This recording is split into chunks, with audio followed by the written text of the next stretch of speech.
강단에 서서 말씀을 전하면서도 제 안에 감춰진 위선의 조각들이 드러날까봐 떨릴 때입니다. 완벽한 믿음의 사람인 척하면서도 마음 깊은 곳에는 분노와 교만과 욕심이 도사리고 있음을 알기 때문입니다. 성도들 앞에서는 사랑을 말하면서 집에 돌아가면 가족에게 차갑게 대할 때가 있습니다.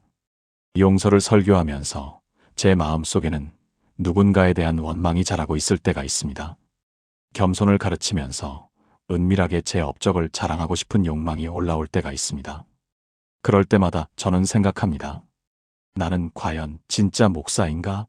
아니면 목사 흉내를 내는 위선자인가? 그런데 지난주 목요일 오후 한 분이 제게 전화를 하셨습니다. 목소리가 떨리고 계셨습니다.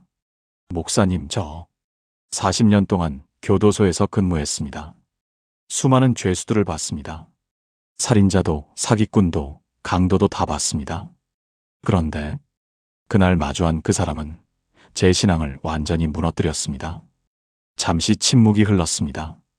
그분은 숨을 크게 들이쉬고 말을 이었습니다. 바로 우리 교회 장로님이었습니다.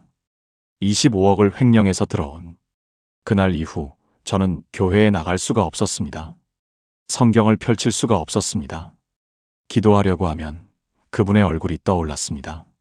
전화를 끊고 한참을 멍하니 앉아 있었습니다. 그날 밤 저는 요한복음 13장을 펼쳤습니다. 예수님께서 제자들의 발을 씻기시는 장면이었습니다. 그런데 그 자리에 누가 있었습니까? 베드로도 있었고 요한도 있었습니다.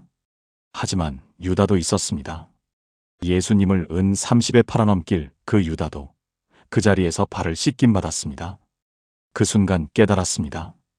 교회 안에는 언제나 두 종류의 사람이 있다는 것을. 진짜 제자와 가짜 제자, 진정한 믿음과 위선적인 믿음, 씻김받은 발로 주님을 따르는 사람과 씻김받은 발로 주님을 배신하는 사람. 오늘 여러분과 함께 나누고 싶은 이야기가 있습니다. 40년 교도관의 무너진 신앙 이야기입니다. 25억 횡령 장로의 위선 이야기입니다. 그리고 그 모든 상처와 배신 속에서도 변하지 않는 예수님의 사랑 이야기입니다. 요한복음 13장이 우리에게 들려주는 7가지 진리를 통해 우리 안의 위선을 직면하고 진정한 믿음으로 나아가는 길을 찾게 되실 것입니다. 혹시 여러분도 교회 안에서 상처받은 적 있으신가요? 믿었던 사람에게 배신당한 경험이 있으신가요? 아니면 혹시 여러분 자신이 다른 사람에게 그런 상처를 준 적은 없으신가요? 오늘 이 말씀이 우리 모두의 마음을 치유하고 진정한 제자의 길로 인도하기를 기도합니다. 2023년 3월 14일 화요일, 서울 남부의 한 구치소, 입소 대기실 의자에 한 남자가 앉아 있었습니다.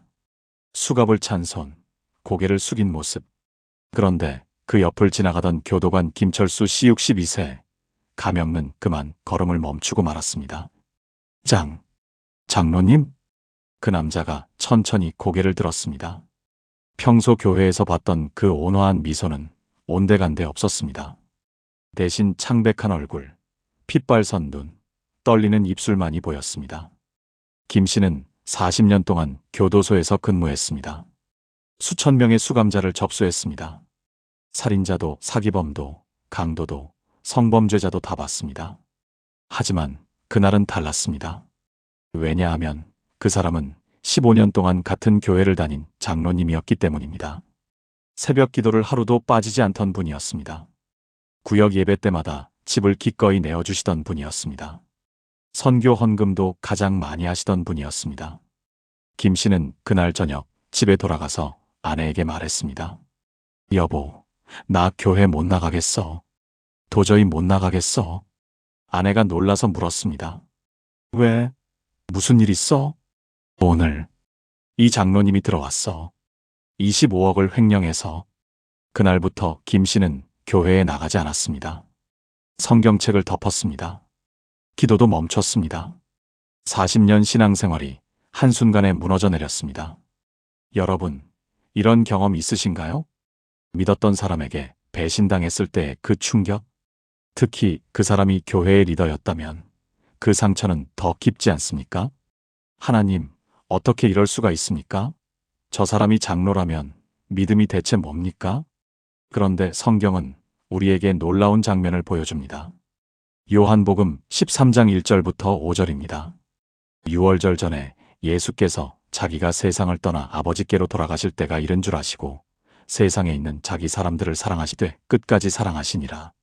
저녁 먹는 중 마귀가 벌써 시몬의 아들 가룟 유다의 마음에 예수를 팔려는 생각을 넣었더니 예수는 아버지께서 모든 것을 자기 손에 맡기신 것과 또 자기가 하나님께로부터 오셨다가 하나님께로 돌아가실 것을 아시고 저녁 잡수시던 자리에서 일어나 겉옷을 벗고 수건을 가져다가 허리에 두르시고 이에 대하여 물을 떠서 제자들의 발을 씻기시고 그 두르신 수건으로 닦기를 시작하시니라.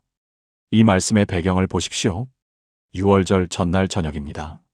예수님은 자신이 십자가에 못 박힐 것을 아십니다. 그리고 누가 자신을 배신할지도 정확히 아십니다. 2절을 보면 마귀가 벌써 시몬의 아들 가룟 유다의 마음에 예수를 팔려는 생각을 넣었더니라고 분명히 기록되어 있습니다. 예수님은 이미 아셨습니다. 유다가 곧 자신을 은 30에 팔아넘길 것을, 대제사장들에게 넘겨줄 것을, 그 결과 십자가에서 죽임을 당하실 것을. 그런데 예수님은 무엇을 하셨습니까? 4절부터 5절을 다시 보십시오. 저녁 잡수시던 자리에서 일어나 겉옷을 벗고 수건을 가져다가 허리에 두르시고 이에 대하여 물을 떠서 제자들의 발을 씻기시고 그 두르신 수건으로 닦기를 시작하시니라. 예수님께서 제자들의 발을 씻기셨습니다. 베드로의 발도, 요한의 발도, 그리고 유다의 발도. 당시 문화에서 발 씻김은 가장 낮은 종이 하는 일이었습니다. 길은 먼지투성이었고 신발은 샌들이었기 때문에 손님이 오면 종이 먼저 그 발을 씻겨주었습니다. 그런데 하나님의 아들이신 예수님께서 직접 무릎을 꿇고 제자들의 더러운 발을 씻기신 것입니다. 더 놀라운 것은 예수님이 유다의 발도 씻기셨다는 사실입니다. 곧 자신을 배신할 사람의 발을, 은 30에 팔아넘길 사람의 발을. 예수님은 그 발을 정성껏 씻기시고 수건으로 닦아주셨습니다. 이것이 무엇입니까? 이것이 바로 예수님의 사랑입니다. 끝까지 사랑하시는 주님의 마음입니다. 배신자도 위선자도 모든 것을 아시면서도 포기하지 않으시는 그 사랑입니다. 6개월 후 김철수 씨는 우연히 한 목사님을 만났습니다. 그 목사님은 김 씨의 이야기를 다 들으시고 이렇게 말씀하셨습니다. 김 집사님, 그 장로님이 죄를 지은 건 맞습니다.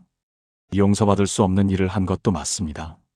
하지만 예수님은 그런 사람도 사랑하십니다.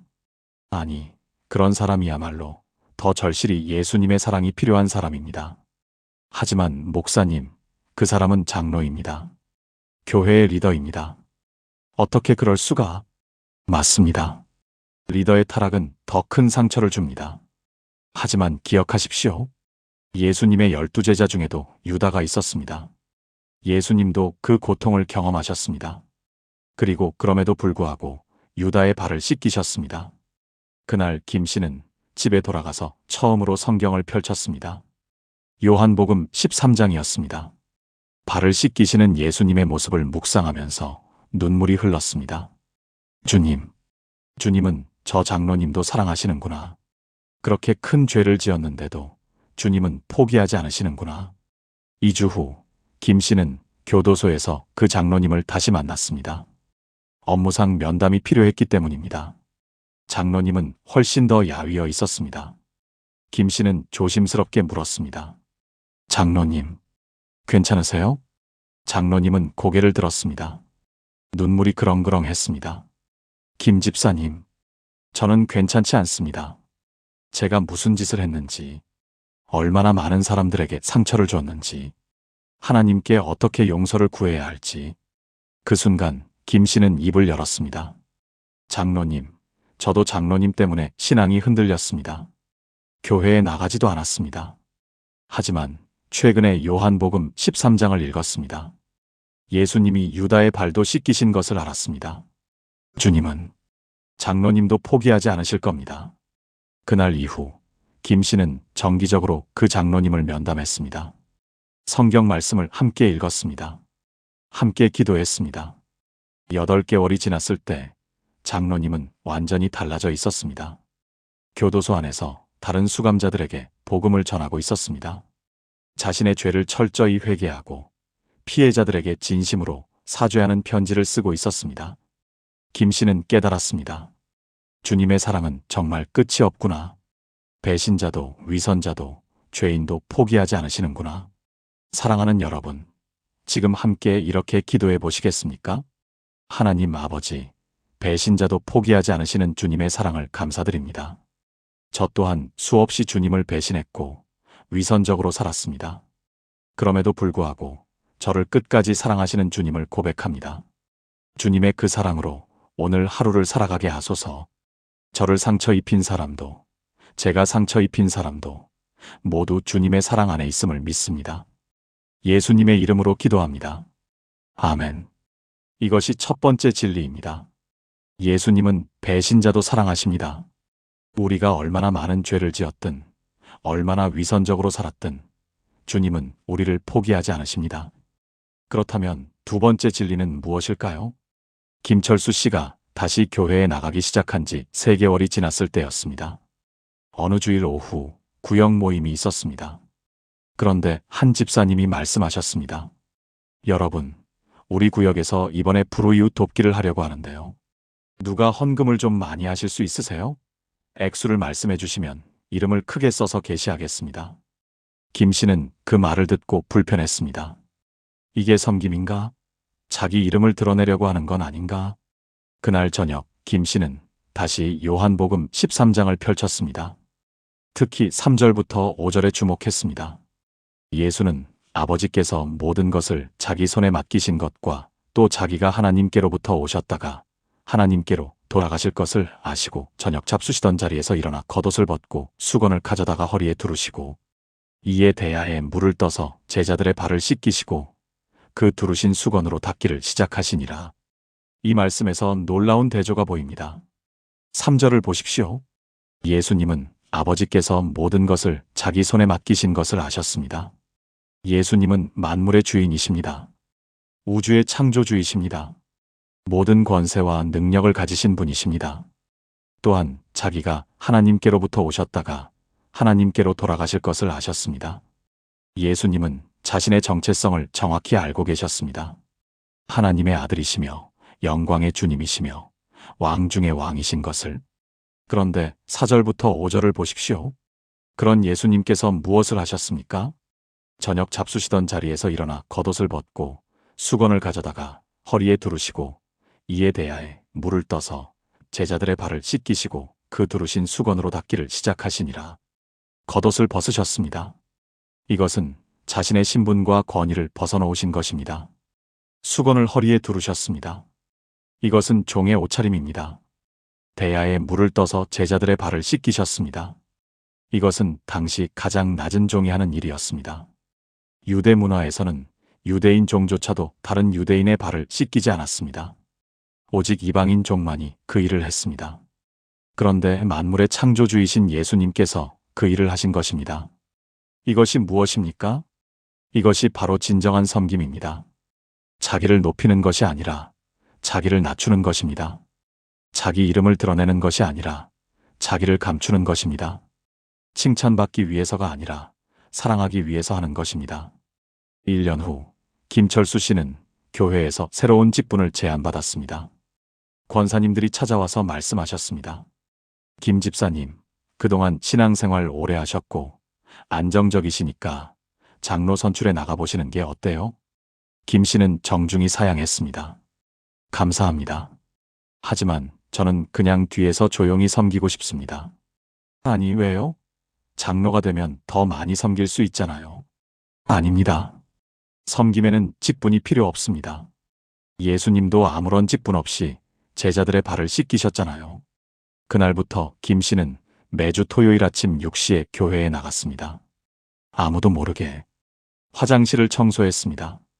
예배당 구석구석을 닦았습니다. 현관 신발장을 정리했습니다. 아무도 알아주지 않았습니다.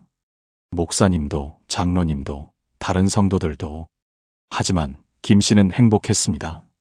왜냐하면 예수님께서 하신 그 일을 따라하고 있었기 때문입니다.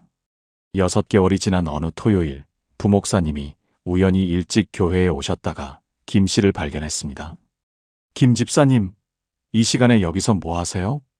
김 씨는 당황해하며 대답했습니다. 아, 그냥 일찍 와서 청소 좀 하고 있었습니다. 매주 이렇게 오세요? 네. 6개월 정도 됐습니다. 왜 아무한테도 말씀 안 하셨어요? 김 씨는 잠시 생각하다가 조용히 대답했습니다. 부목사님, 예수님께서 제자들의 발을 씻기실 때 누가 알아줬나요? 제자들도 처음엔 몰랐습니다. 그냥 주님이 하신 대로 하고 싶었습니다. 그날 주일 예배 후 부목사님은 김 씨의 이야기를 조심스럽게 교인들에게 나눴습니다. 많은 성도들이 감동받았습니다. 어떤 권사님은 눈물을 흘리며 말씀하셨습니다. 저는 그동안 직분만 높아지면 더 잘 섬기는 줄 알았습니다. 하지만 진짜 섬김은 이런 거였군요. 그 다음 주부터 몇몇 성도들이 김 씨와 함께하기 시작했습니다. 토요일 아침 6시 교회 청소. 누가 먼저랄 것도 없이 각자 맡은 곳을 조용히 청소했습니다. 아무도 이름을 내세우지 않았습니다. 아무도 칭찬받기를 바라지 않았습니다. 그저 예수님께서 하신 그 섬김을 따라 할 뿐이었습니다. 3년이 지난 지금 그 교회는 달라졌습니다. 직분을 놓고 다투는 일이 줄어들었습니다. 헌금 액수를 자랑하는 일이 사라졌습니다.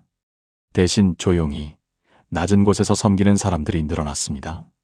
병원에 입원한 성도를 찾아가 발을 씻겨드리는 집사님, 홀로 사시는 어르신 댁에 가서 청소해드리는 청년들, 새벽에 나와 교회 앞 눈을 치우는 권사님들, 아무도 알아주지 않아도 칭찬받지 않아도 그저 예수님을 따라 섬기는 사람들.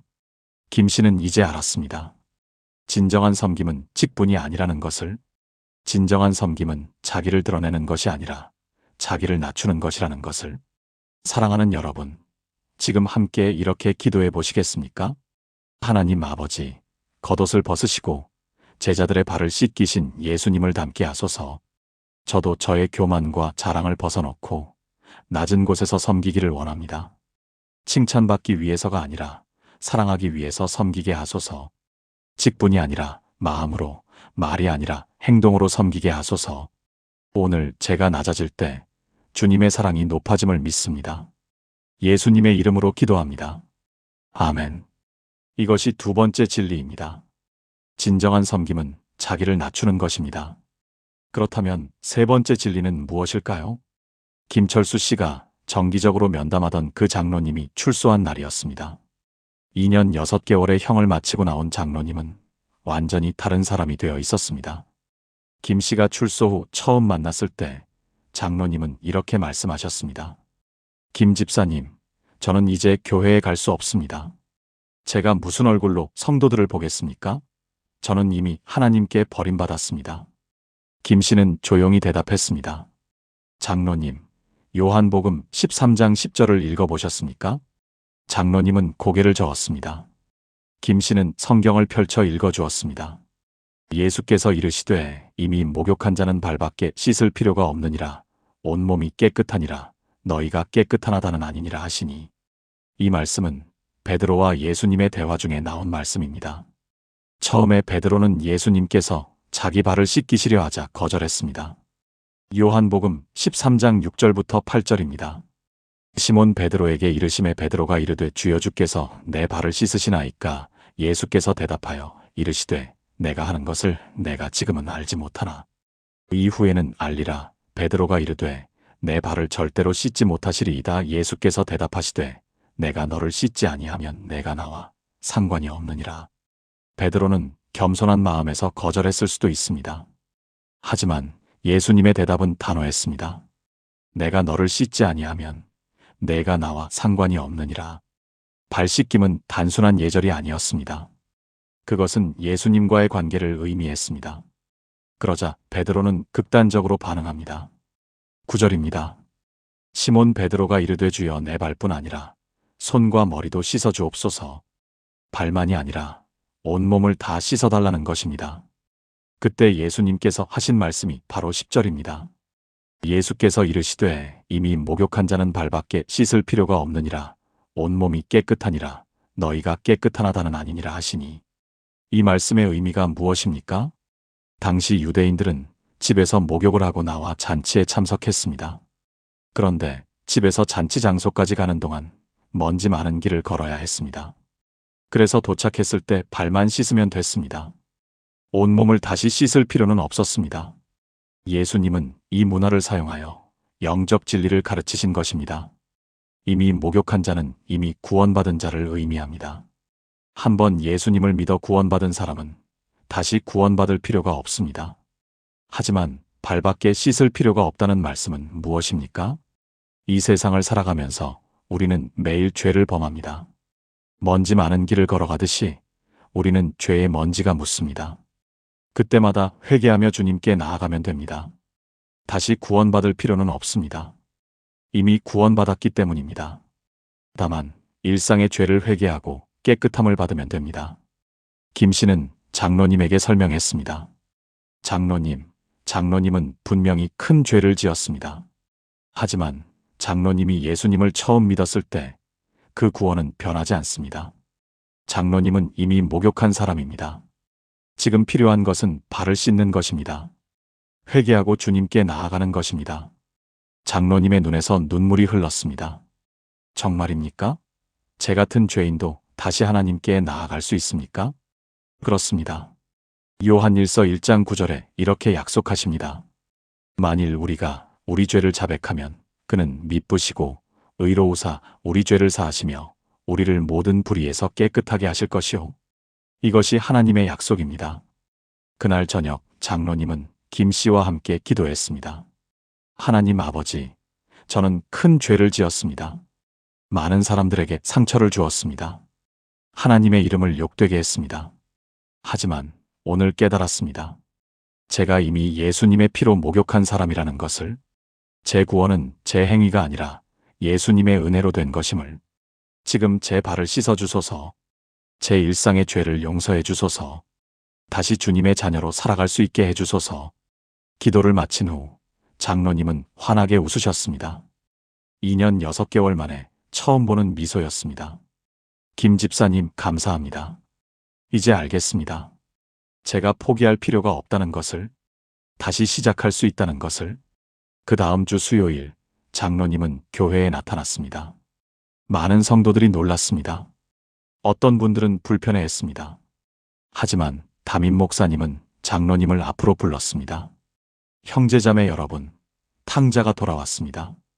우리 함께 그를 환영합시다. 장로님은 성도들 앞에서 공개적으로 회개했습니다.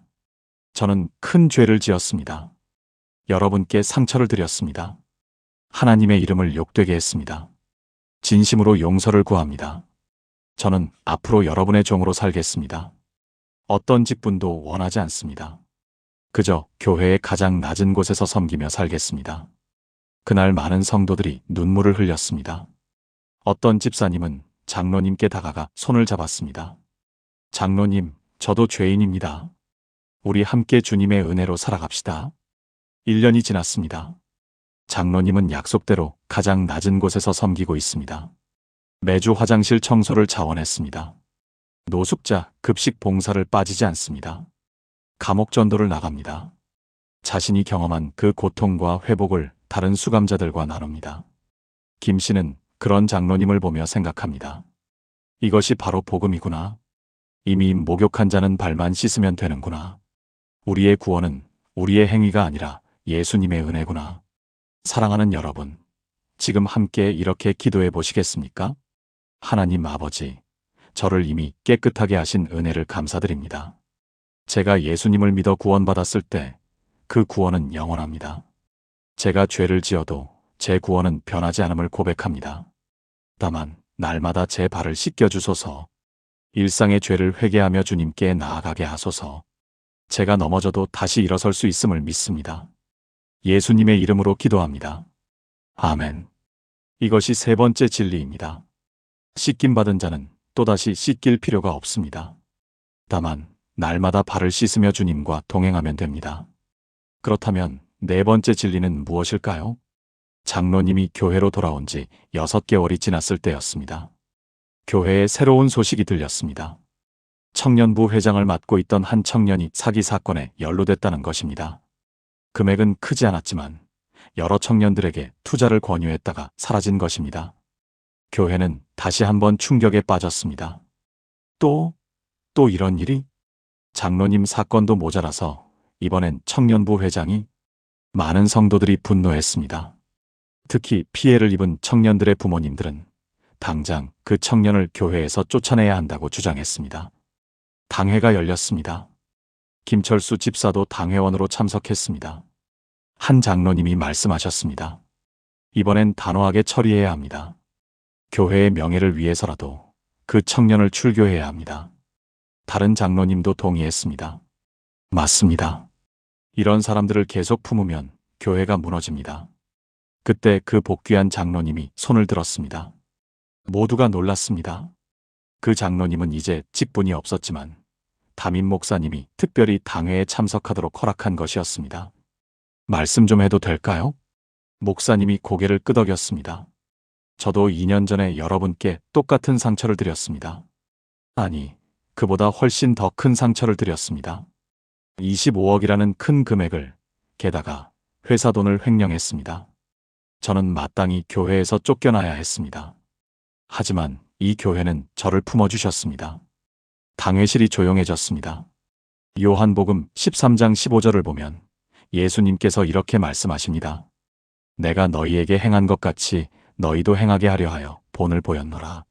예수님께서는 제자들의 발을 씻기신 후 너희도 서로 발을 씻기라고 명령하셨습니다. 장로님의 목소리가 떨렸습니다. 저는 여러분께 발을 씻김 받았습니다. 김철수 집사님이 교도소에서 저를 포기하지 않았습니다. 목사님께서 저를 다시 교회로 불러주셨습니다. 성도님들께서 저를 용서해 주셨습니다. 이제는 제가 그 청년의 발을 씻길 차례입니다. 담임 목사님이 입을 열었습니다.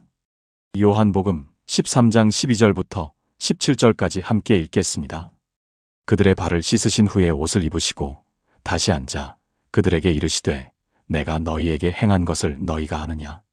너희가 나를 선생이라 또는 주라 하니 너희 말이 옳도다. 내가 그러하다. 내가 주와 또는 선생이 되어 너희 발을 씻었으니 너희도 서로 발을 씻어주는 것이 옳으니라.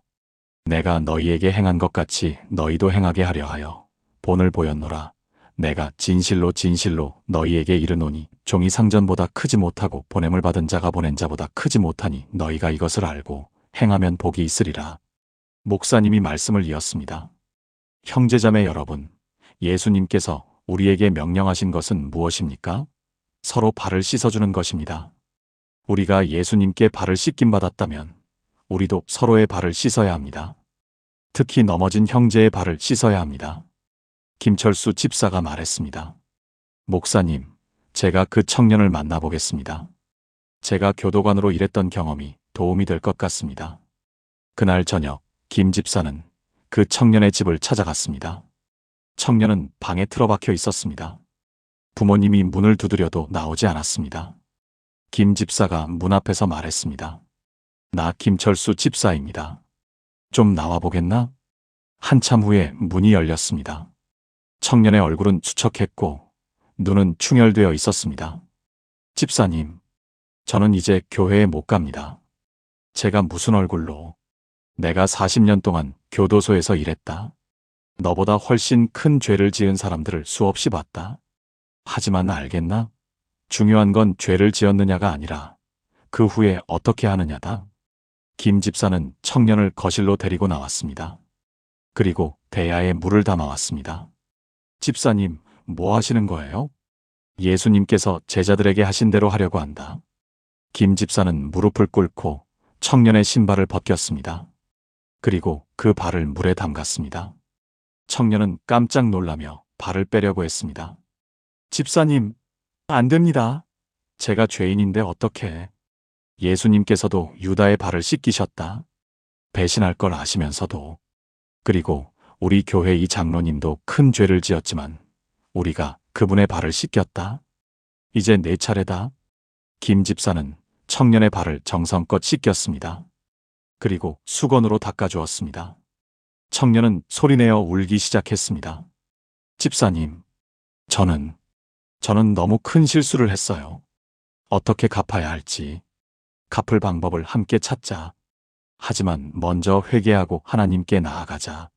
그리고 피해를 입은 사람들에게 진심으로 사과하자. 내가 함께 가겠다. 다음 날 청년은 김 집사와 함께 피해를 입은 청년들을 한 명씩 찾아갔습니다. 무릎을 꿇고 사과했습니다. 내가 잘못했다. 내가 탐욕 때문에 너희에게 상처를 줬다. 용서해달라. 내가 평생 걸려서라도 다 갚겠다. 어떤 청년은 화를 냈습니다. 어떤 청년은 외면했습니다. 하지만 어떤 청년은 손을 잡아주었습니다. 우리도 내 마음 이해해. 너도 힘들었을 거야. 함께 이겨내자. 6개월이 지났습니다. 그 청년은 아르바이트를 3개 하며 조금씩 돈을 갚아가고 있습니다. 교회도 다시 나오기 시작했습니다. 하지만 예전처럼 앞자리에 앉지 않습니다. 가장 뒷자리에 조용히 앉아서 예배를 드립니다. 예배 후에는 청소를 합니다. 의자를 정리합니다. 쓰레기를 줍습니다. 그리고 요한복음 13장을 매일 읽습니다. 특히 15절을 암송합니다. 내가 너희에게 행한 것 같이 너희도 행하게 하려 하여 본을 보였노라. 1년 후 그 청년은 또 다른 청년의 발을 씻겼습니다. 교회를 떠나려던 한 청년이 있었습니다. 가정 문제로 힘들어하던 청년이었습니다. 그 청년을 찾아가 자신의 이야기를 나눴습니다. 나도 너처럼 힘들었어. 모든 걸 포기하고 싶었어. 하지만 교회가 나를 포기하지 않았어. 특히 김철수 집사님이 내 발을 씻겨주셨어. 이젠 내가 내 발을 씻겨주고 싶어. 그렇게 발 씻김은 계속됩니다. 한 사람이 한 사람에게 넘어진 자를 일으키고 상처받은 자를 치유하고 포기하려는 자에게 희망을 주며 사랑하는 여러분, 지금 함께 이렇게 기도해 보시겠습니까? 하나님 아버지, 제가 주님께 발을 씻김받은 것처럼 저도 다른 사람의 발을 씻기게 하소서. 넘어진 형제를 일으키고 상처받은 자매를 위로하며 포기하려는 이에게 희망을 주는 사람이 되게 하소서. 제가 받은 은혜를 나누고 제가 경험한 회복을 전하며 제가 만난 예수님을 소개하게 하소서. 오늘 제 앞에 있는 한 사람의 발을 씻기게 하소서. 예수님의 이름으로 기도합니다. 아멘. 이것이 4번째 진리입니다. 내가 너희에게 행한 것 같이 너희도 행하라. 우리가 받은 은혜를 나눠야 합니다. 그렇다면 5번째 진리는 무엇일까요? 그 청년이 교회로 돌아온 지 1년 반이 지났을 때였습니다. 어느 금요일 저녁 청년부 모임이 있었습니다. 그 청년도 참석했습니다. 하지만 여전히 구석자리에 조용히 앉아 있었습니다. 청년부 부장님이 말씀하셨습니다. 오늘은 요한복음 13장을 공부하겠습니다. 특별히 사랑과 순종에 대해서 나누려고 합니다. 요한복음 13장 34절부터 35절을 함께 읽었습니다. 새 계명을 너희에게 주노니 서로 사랑하라. 내가 너희를 사랑한 것 같이 너희도 서로 사랑하라. 너희가 서로 사랑하면 이로써 모든 사람이 너희가 내 제자인 줄 알리라. 부장님이 질문했습니다. 예수님께서 주신 새 계명이 무엇입니까? 한 청년이 대답했습니다. 서로 사랑하라는 것입니다. 맞습니다. 그런데 왜 이것이 새 계명일까요? 구약에도 이웃을 사랑하라는 계명이 있지 않습니까? 잠시 침묵이 흘렀습니다. 부장님이 설명했습니다. 이것이 새로운 이유는 내가 너희를 사랑한 것 같이라는 기준이 추가됐기 때문입니다. 예수님의 사랑은 어떤 사랑입니까? 십자가의 사랑입니다. 목숨을 내어주는 사랑입니다. 배신자도 포기하지 않는 사랑입니다. 이런 사랑으로 서로 사랑하라는 것이 새 계명입니다. 그리고 요한복음 14장 15절을 읽었습니다. 너희가 나를 사랑하면 나의 계명을 지키리라. 여러분, 이 말씀을 주목하십시오. 사랑과 순종은 분리될 수 없습니다. 진정으로 예수님을 사랑한다면 그분의 계명을 지키게 됩니다. 그 계명이 무엇입니까? 서로 사랑하는 것입니다. 그날 밤 그 청년은 집에 돌아가서 요한복음 13장과 14장을 계속 읽었습니다. 특히 14장 21절이 마음에 꽂혔습니다. 나의 계명을 지키는 자라야 나를 사랑하는 자니 나를 사랑하는 자는 내 아버지께 사랑을 받을 것이요 나도 그를 사랑하여 그에게 나를 나타내리라. 순종이 사랑의 증거구나. 내가 정말 예수님을 사랑한다면 그분의 계명을 지켜야 하는구나. 그 다음 주 청년에게 어려운 시험이 왔습니다. 예전에 함께 투자 사기를 벌였던 친구가 연락을 했습니다. 야, 다시 한번 하자. 이번엔 진짜 대박이야. 1년만 하면 내가 진 빚 다 갚을 수 있어. 청년의 마음이 흔들렸습니다. 정말로 빚을 빨리 갚고 싶었습니다. 피해를 입은 친구들에게 빨리 돈을 돌려주고 싶었습니다. 하지만 그 순간 요한복음 14장 21절이 떠올랐습니다. 나의 계명을 지키는 자라야 나를 사랑하는 자니. 청년은 깊은 숨을 들이쉬고 대답했습니다. 미안해. 나는 더 이상 그런 길로 가지 않을 거야. 비록 시간이 오래 걸리더라도 정직하게 갚을 거야. 친구는 비웃었습니다. 너 바보 아니야? 언제 다 갚으려고? 아르바이트 3개 해봐야 얼마나 되겠어? 그래도 괜찮아. 나는 예수님을 사랑하기로 했거든. 그분의 계명을 지키고 싶어. 전화를 끊고 청년은 무릎을 꿇었습니다. 하나님, 제가 주님을 사랑합니다.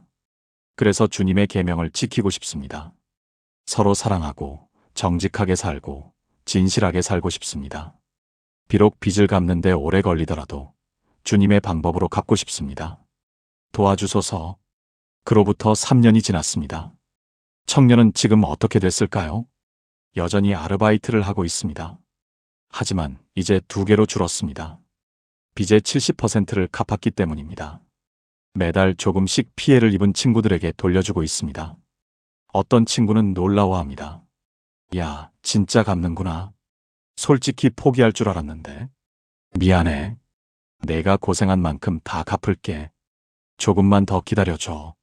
그리고 청년은 매주 토요일 아침 김철수 집사님과 함께 교회 청소를 합니다. 매주 수요일 저녁에는 청소년부를 돕습니다. 자신의 실패 경험을 나누며 청소년들에게 정직의 중요성을 가르칩니다. 선생님도 실수하셨어요? 그렇지. 큰 실수를 했어. 그런데 알겠니? 예수님은 나를 포기하지 않으셨어. 그래서 나도 이제 예수님의 계명을 지키며 살고 싶어. 너희도 그렇게 살았으면 좋겠어. 어느 토요일, 김 집사와 그 청년이 함께 청소를 하고 있었습니다. 김 집사가 물었습니다. 요즘 어때? 힘들지 않나? 힘들죠. 솔직히 아직도 유혹이 옵니다. 빨리 돈을 벌고 싶은 마음도 있고요. 하지만 집사님, 제가 깨달은 게 있어요. 뭔데? 사랑에는 순종이 따른다는 것이요. 제가 정말 예수님을 사랑한다면 그분의 방법대로 살아야 한다는 거요. 비록 더디고 힘들어도요. 김 집사는 청년의 어깨를 두드렸습니다. 잘 깨달았구나. 요한복음 14장 23절에 예수님께서 이렇게 말씀하셨지. 사람이 나를 사랑하면 내 말을 지키리니 내 아버지께서 그를 사랑하실 것이요. 우리가 그에게 가서 거처를 그와 함께 하리라. 내가 주님의 말씀을 지킬 때 주님께서 너와 함께 계신다. 그날 저녁 청년은 일기를 썼습니다. 오늘로 정직하게 산 지 1095일째. 아직도 빚의 30%가 남았지만 포기하지 않겠습니다. 왜냐하면 나는 예수님을 사랑하기 때문입니다. 그분의 계명을 지키고 싶습니다. 서로 사랑하고 정직하게 살고 진실하게 살고 싶습니다. 주님, 제가 끝까지 순종할 수 있도록 도와주소서. 사랑하는 여러분, 지금 함께 이렇게 기도해 보시겠습니까? 하나님 아버지, 저는 주님을 사랑합니다. 그 사랑의 증거로 주님의 계명을 지키기를 원합니다. 서로 사랑하고 정직하게 살고 진실하게 살기를 원합니다. 빠른 길이 아니라 옳은 길을, 쉬운 길이 아니라 주님의 길을 선택하게 하소서. 비록 더디고 힘들어도 끝까지 순종하게 하소서. 제 사랑이 말뿐이 아니라 순종으로 증명되게 하소서. 예수님의 이름으로 기도합니다. 아멘. 이것이 5번째 진리입니다. 사랑에는 순종이 따릅니다. 진정한 사랑은 감정이 아니라 선택이고 그 선택은 순종으로 증명됩니다. 그렇다면 6번째 진리는 무엇일까요? 5년이 흘렀습니다. 그 청년은 이제 30대 중반이 됐습니다. 모든 빚을 다 갚았습니다. 마지막 남은 금액을 마지막 친구에게 전달하는 날이었습니다. 친구는 감동해서 말했습니다. 정말 다 갚았네. 5년 동안 한 번도 포기하지 않고.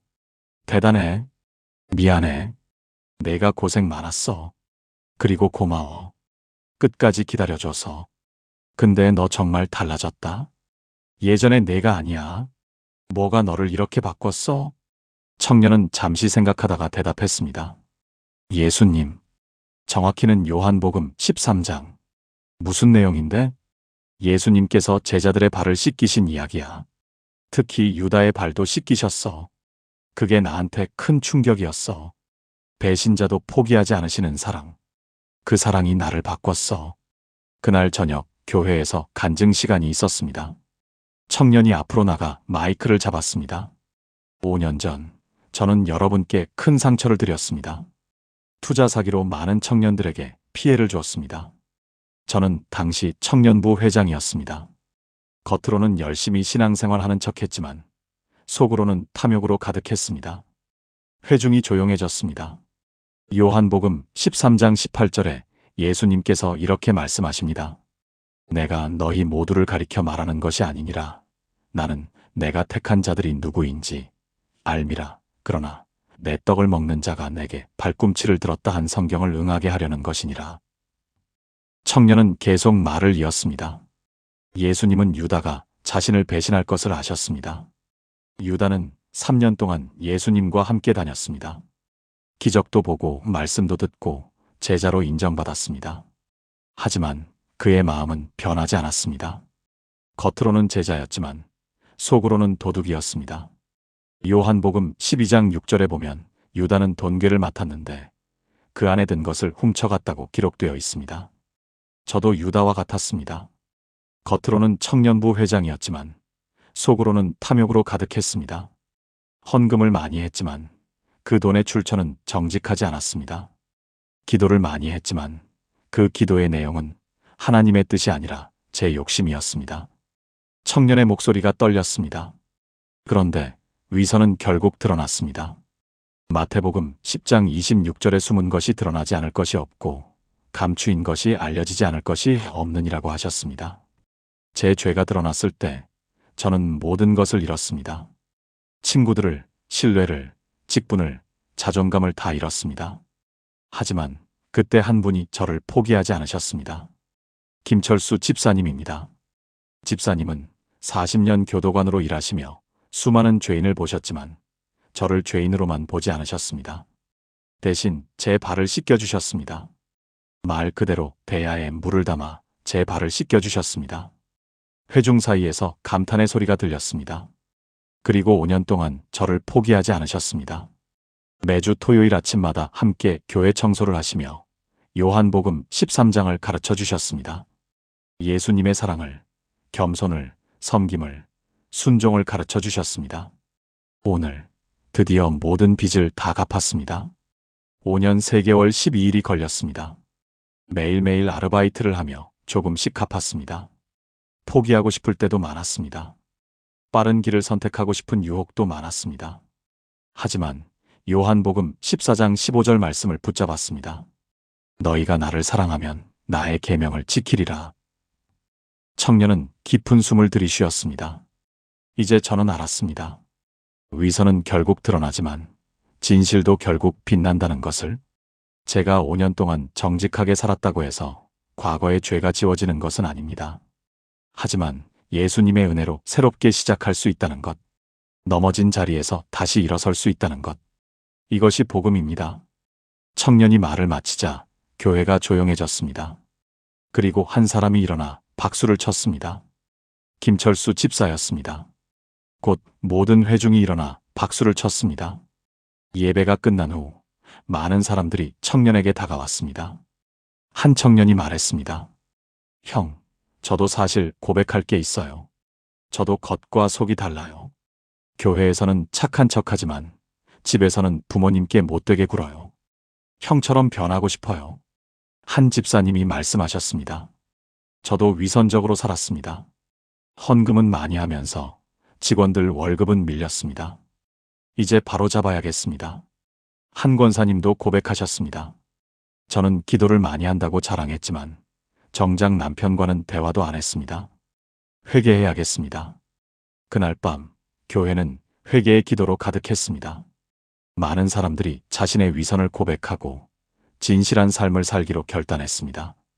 그로부터 1년 후 그 교회는 완전히 달라졌습니다. 직분을 놓고 다투는 일이 사라졌습니다. 헌금 액수를 자랑하는 일이 없어졌습니다. 대신 서로 발을 씻겨주는 문화가 생겼습니다. 어려운 사람을 돕고 넘어진 사람을 일으키고 상처받은 사람을 위로하는 교회가 됐습니다. 김철수 집사는 이제 70세가 됐습니다. 곧 은퇴할 예정입니다. 그런데 교회는 그에게 새로운 직분을 제안했습니다. 집사님, 이제 은퇴하시면 발 씻김 사역을 담당해 주실 수 있으세요? 새신자들에게, 연약한 성도들에게, 넘어진 분들에게 요한복음 13장을 가르쳐 주시고 실제로 발을 씻겨 주시는 사역이요. 김 집사는 감격했습니다. 제가 40년 동안 교도관으로 일하며 죄인들을 감시했습니다. 하지만 이제 마지막 인생은 성도들의 발을 씻기는 일에 쓰고 싶습니다. 예수님께서 하신 그 일을 따라하고 싶습니다.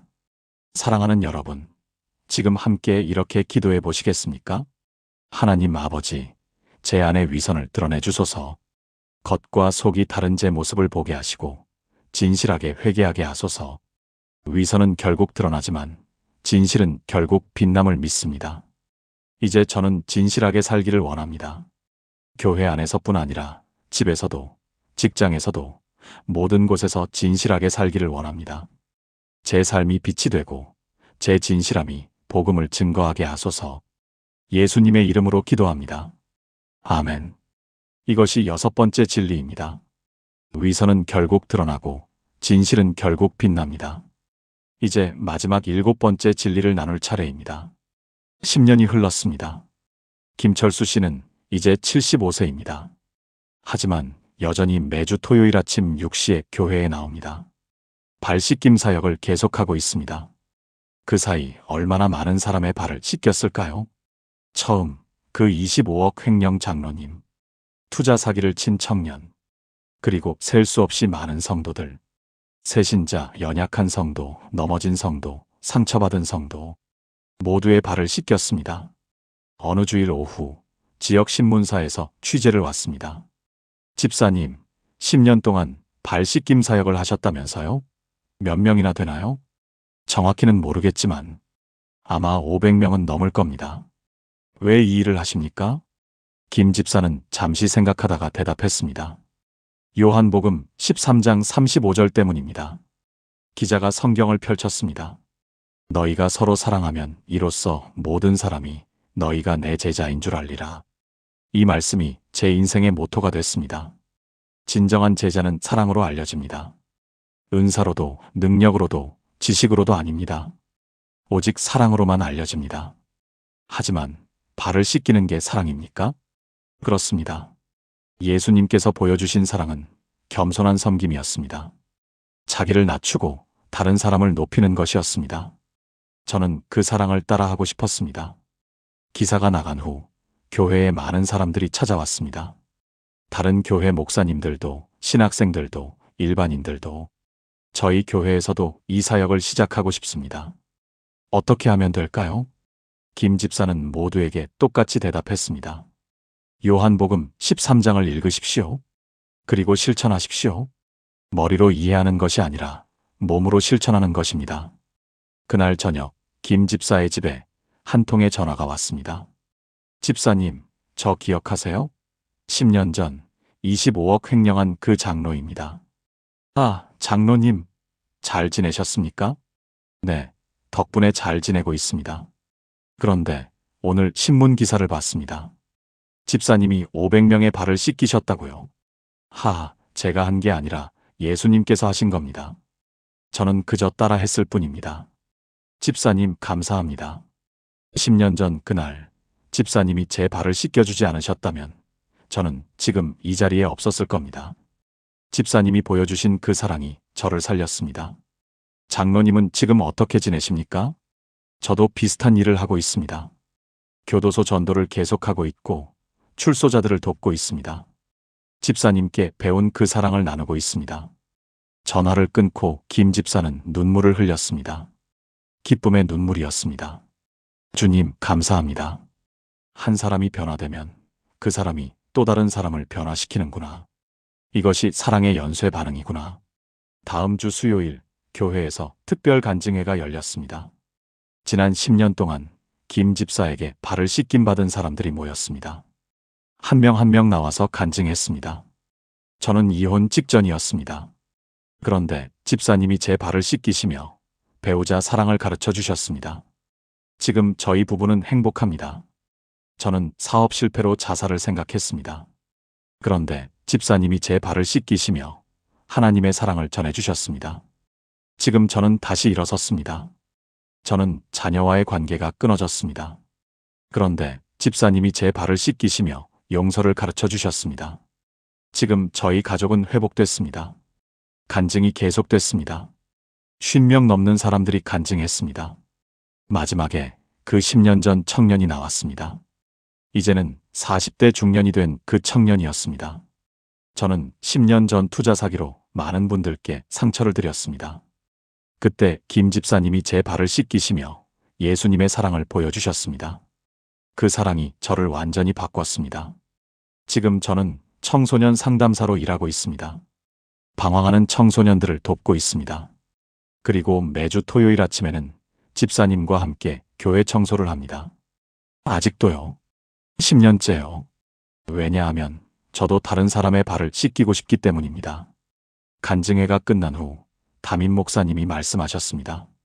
사랑하는 성도 여러분, 오늘 우리는 놀라운 것을 목격했습니다. 한 사람의 사랑이 수백 명을 변화시키는 것을. 이것이 바로 요한복음 13장 35절의 실현입니다. 너희가 서로 사랑하면 이로써 모든 사람이 너희가 내 제자인 줄 알리라. 김 집사님은 큰 은사가 있는 분이 아닙니다. 능력이 특별한 분도 아닙니다. 신학학위가 있는 분도 아닙니다. 하지만 사랑이 있습니다. 예수님께서 보여주신 그 겸손한 섬김의 사랑이 있습니다. 그래서 모든 사람이 그분이 진정한 제자임을 압니다. 여러분, 우리도 그런 제자가 될 수 있습니다. 능력으로가 아니라 사랑으로, 지식으로가 아니라 섬김으로, 말로가 아니라 행동으로. 우리가 서로 사랑할 때 이 세상은 우리가 예수님의 제자임을 알게 될 것입니다. 그날 밤 수십 명의 성도들이 발 씻김 사역에 동참하기로 결단했습니다. 어떤 분은 병원 환자들의 발을 씻기기로, 어떤 분은 요양원 어르신들의 발을 씻기기로, 어떤 분은 노숙자들의 발을 씻기기로 사랑의 씨앗이 뿌려지기 시작했습니다. 1년 후 그 교회는 지역사회에서 사랑의 교회로 알려졌습니다. 사람들이 말했습니다. 저 교회 사람들은 정말 다르다. 말만 하는 게 아니라 실제로 사랑한다. 저 교회는 직분을 다투지 않는다. 대신 누가 더 낮은 곳에서 섬길지를 다툰다. 저 교회 사람들을 보면 예수님이 생각난다. 겸손하고 온유하고 사랑이 넘친다. 이것이 바로 요한복음 13장 35절의 실현이었습니다.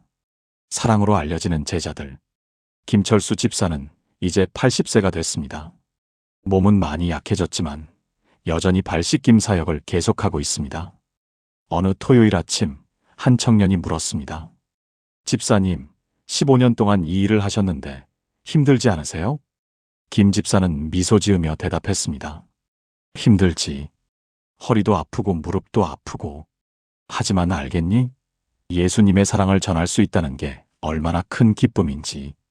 한 사람의 발을 씻길 때마다 예수님께서 제 발을 씻기시던 그날이 생각나. 그 은혜를 잊을 수가 없어. 사랑하는 여러분, 지금 함께 이렇게 기도해 보시겠습니까?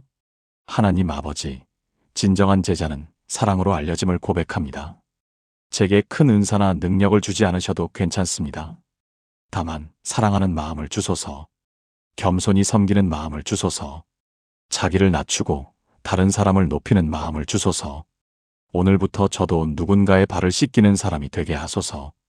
제 삶을 통해 사람들이 예수님을 보게 하소서. 제 사랑을 통해 사람들이 제가 주님의 제자임을 알게 하소서. 예수님의 이름으로 기도합니다. 아멘. 이것이 7번째 진리입니다. 진정한 제자는 사랑으로 알려집니다. 사랑하는 여러분, 지금까지 요한복음 13장을 통해 7가지 진리를 나눴습니다. 이제 이 모든 내용을 하나의 기도로 드리겠습니다. 함께 기도하시겠습니까? 전능하신 하나님 아버지, 오늘 이 시간 요한복음 13장의 놀라운 진리들을 깨닫게 하심을 감사드립니다. 예수님께서 배신자도 사랑하셨고 진정한 섬김은 자기를 낮추는 것이며 씻김 받은 자는 또다시 씻길 필요가 없고 내가 받은 것을 다른 사람에게도 행해야 하며 사랑에는 순종이 따르고 위선은 결국 드러나지만 진실은 결국 빛나며 진정한 제자는 사랑으로 알려진다는 것을 배웠습니다. 저는 고백합니다. 저도 유다처럼 예수님을 배신했지만 주님은 저를 포기하지 않으셨습니다. 저도 교만했지만 주님은 겉옷을 벗으시고 제 발을 씻기셨습니다. 저도 죄인이지만 주님의 피로 이미 깨끗함을 받았습니다. 저도 은혜를 받았으니 이제 다른 사람에게 은혜를 베풀어야 합니다. 저도 주님을 사랑한다면 그 증거로 순종해야 합니다. 저도 위선적으로 살았지만 이제 진실하게 살기를 원합니다. 저도 주님의 제자라면 사랑으로 알려지기를 원합니다. 주님, 오늘부터 저를 변화시켜 주소서. 40년 교도관이 25억 횡령 장로를 용서했듯이 저도 용서하게 하소서. 김철수 집사가 15년 동안 500명의 발을 씻겼듯이 저도 섬기게 하소서. 그 청년이 5년 동안 정직하게 빚을 갚았듯이 저도 순종하게 하소서. 제 삶이 요한복음 13장에 살아있는 증거가 되게 하소서. 제 교회가 사랑으로 알려지는 공동체가 되게 하소서. 제 가정이 서로 발을 씻기는 가정이 되게 하소서. 오늘 이 말씀을 들은 모든 분들이 변화되기를 기도합니다.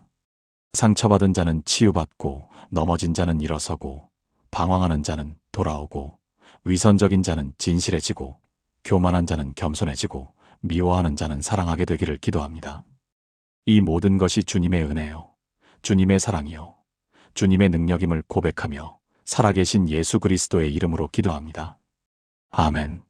사랑하는 성도 여러분, 오늘 우리는 함께 요한복음 13장을 통해 7가지 놀라운 진리를 나눴습니다. 첫째, 예수님은 배신자도 사랑하십니다.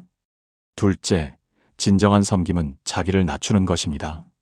셋째, 씻김받은 자는 또다시 씻길 필요가 없습니다. 넷째, 내가 너희에게 행한 것 같이 너희도 행하라. 다섯째, 사랑에는 순종이 따릅니다. 여섯째, 위선은 결국 드러나고 진실은 결국 빛납니다. 일곱째, 진정한 제자는 사랑으로 알려집니다. 이 7가지 진리가 여러분의 삶을 완전히 바꿀 것입니다. 40년 교도관 김철수 씨의 삶이 바뀌었듯이 25억 횡령 장로님의 삶이 회복됐듯이 투자 사기를 친 청년의 삶이 새로워졌듯이 여러분의 삶도 반드시 변화될 것입니다. 강단에 서서 말씀을 전하면서도 제 안에 감춰진 위선의 조각들이 드러날까봐 떨릴 때입니다. 완벽한 믿음의 사람인 척하면서도 마음 깊은 곳에는 분노와 교만과 욕심이 도사리고 있음을 알기 때문입니다. 성도들 앞에서는 사랑을 말하면서 집에 돌아가면 가족에게 차갑게 대할 때가 있습니다. 용서를 설교하면서 제 마음속에는 누군가에 대한 원망이 자라고 있을 때가 있습니다. 겸손을 가르치면서 은밀하게 제 업적을 자랑하고 싶은 욕망이 올라올 때가 있습니다. 그럴 때마다 저는 생각합니다. 나는 과연 진짜 목사인가? 아니면 목사 흉내를 내는 위선자인가? 그런데 지난주 목요일 오후 한 분이 제게 전화를 하셨습니다. 목소리가 떨리고 계셨습니다. 목사님, 저 40년 동안 교도소에서 근무했습니다. 수많은 죄수들을 봤습니다. 살인자도 사기꾼도 강도도 다 봤습니다. 그런데 그날 마주한 그 사람은 제 신앙을 완전히 무너뜨렸습니다. 잠시 침묵이 흘렀습니다. 그분은 숨을 크게 들이쉬고 말을 이었습니다. 바로 우리 교회 장로님이었습니다. 25억을 횡령해서 들어온 그날 이후 저는 교회에 나갈 수가 없었습니다. 성경을 펼칠 수가 없었습니다. 기도하려고 하면 그분의 얼굴이 떠올랐습니다. 전화를 끊고 한참을 멍하니 앉아 있었습니다. 그날 밤 저는 요한복음 13장을 펼쳤습니다. 예수님께서 제자들의 발을 씻기시는 장면이었습니다. 그런데 그 자리에 누가 있었습니까? 베드로도 있었고 요한도 있었습니다. 하지만 유다도 있었습니다. 예수님을 은 30에 팔아넘길 그 유다도 그 자리에서 발을 씻김 받았습니다. 그 순간 깨달았습니다. 교회 안에는 언제나 두 종류의 사람이 있다는 것을. 진짜 제자와 가짜 제자. 진정한 믿음과 위선적인 믿음, 씻김받은 발로 주님을 따르는 사람과 씻김받은 발로 주님을 배신하는 사람. 오늘 여러분과 함께 나누고 싶은 이야기가 있습니다. 40년 교도관의 무너진 신앙 이야기입니다. 25억 횡령 장로의 위선 이야기입니다. 그리고 그 모든 상처와 배신 속에서도 변하지 않는 예수님의 사랑 이야기입니다. 요한복음 13장이 우리에게 들려주는 7가지 진리를 통해 우리 안의 위선을 직면하고 진정한 믿음으로 나아가는 길을 찾게 되실 것입니다. 혹시 여러분도 교회 안에서 상처받은 적 있으신가요? 믿었던 사람에게 배신당한 경험이 있으신가요? 아니면 혹시 여러분 자신이 다른 사람에게 그런 상처를 준 적은 없으신가요? 오늘 이 말씀이 우리 모두의 마음을 치유하고 진정한 제자의 길로 인도하기를 기도합니다. 2023년 3월 14일 화요일, 서울 남부의 한 구치소, 입소 대기실 의자에 한 남자가 앉아 있었습니다. 수갑을 찬 손, 고개를 숙인 모습. 그런데 그 옆을 지나가던 교도관 김철수 씨 62세, 가명은 그만 걸음을 멈추고 말았습니다. 장로님? 그 남자가 천천히 고개를 들었습니다. 평소 교회에서 봤던 그 온화한 미소는 온데간데 없었습니다. 대신 창백한 얼굴, 핏발선 눈, 떨리는 입술만이 보였습니다. 김 씨는 40년 동안 교도소에서 근무했습니다. 수천 명의 수감자를 접수했습니다. 살인자도 사기범도 강도도 성범죄자도 다 봤습니다. 하지만 그날은 달랐습니다. 왜냐하면 그 사람은 15년 동안 같은 교회를 다닌 장로님이었기 때문입니다. 새벽 기도를 하루도 빠지지 않던 분이었습니다. 구역 예배 때마다 집을 기꺼이 내어주시던 분이었습니다. 선교 헌금도 가장 많이 하시던 분이었습니다. 김 씨는 그날 저녁 집에 돌아가서 아내에게 말했습니다. 여보, 나 교회 못 나가겠어. 도저히 못 나가겠어. 아내가 놀라서 물었습니다. 왜? 무슨 일 있어? 오늘 이 장로님이 들어왔어. 25억을 횡령해서. 그날부터 김 씨는 교회에 나가지 않았습니다. 성경책을 덮었습니다. 기도도 멈췄습니다. 40년 신앙생활이 한순간에 무너져 내렸습니다. 여러분, 이런 경험 있으신가요? 믿었던 사람에게 배신당했을 때의 그 충격? 특히 그 사람이 교회의 리더였다면 그 상처는 더 깊지 않습니까? 하나님, 어떻게 이럴 수가 있습니까? 저 사람이 장로라면 믿음이 대체 뭡니까? 그런데 성경은 우리에게 놀라운 장면을 보여줍니다. 요한복음 13장 1절부터 5절입니다. 유월절 전에 예수께서 자기가 세상을 떠나 아버지께로 돌아가실 때가 이른 줄 아시고 세상에 있는 자기 사람들을 사랑하시되 끝까지 사랑하시니라. 저녁 먹는 중 마귀가 벌써 시몬의 아들 가룟 유다의 마음에 예수를 팔려는 생각을 넣었더니 예수는 아버지께서 모든 것을 자기 손에 맡기신 것과 또 자기가 하나님께로부터 오셨다가 하나님께로 돌아가실 것을 아시고 저녁 잡수시던 자리에서 일어나 겉옷을 벗고 수건을 가져다가 허리에 두르시고 이에 대하여 물을 떠서 제자들의 발을 씻기시고 그 두르신 수건으로 닦기를 시작하시니라. 이 말씀의 배경을 보십시오. 유월절 전날 저녁입니다. 예수님은 자신이 십자가에 못 박힐 것을 아십니다. 그리고 누가 자신을 배신할지도 정확히 아십니다. 2절을 보면 마귀가 벌써 시몬의 아들 가룟 유다의 마음에 예수를 팔려는 생각을 넣었더니라고 분명히 기록되어 있습니다. 예수님은 이미 아셨습니다. 유다가 곧 자신을 은 30에 팔아넘길 것을, 대제사장들에게 넘겨줄 것을, 그 결과 십자가에서 죽임을 당하실 것을. 그런데 예수님은 무엇을 하셨습니까? 4절부터 5절을 다시 보십시오. 저녁 잡수시던 자리에서 일어나 겉옷을 벗고 수건을 가져다가 허리에 두르시고 이에 대하여 물을 떠서 제자들의 발을 씻기시고 그 두르신 수건으로 닦기를 시작하시니라. 예수님께서 제자들의 발을 씻기셨습니다. 베드로의 발도, 요한의 발도, 그리고 유다의 발도. 당시 문화에서 발 씻김은 가장 낮은 종이 하는 일이었습니다. 길은 먼지투성이었고 신발은 샌들이었기 때문에 손님이 오면 종이 먼저 그 발을 씻겨주었습니다. 그런데 하나님의 아들이신 예수님께서 직접 무릎을 꿇고 제자들의 더러운 발을 씻기신 것입니다. 더 놀라운 것은 예수님이 유다의 발도 씻기셨다는 사실입니다.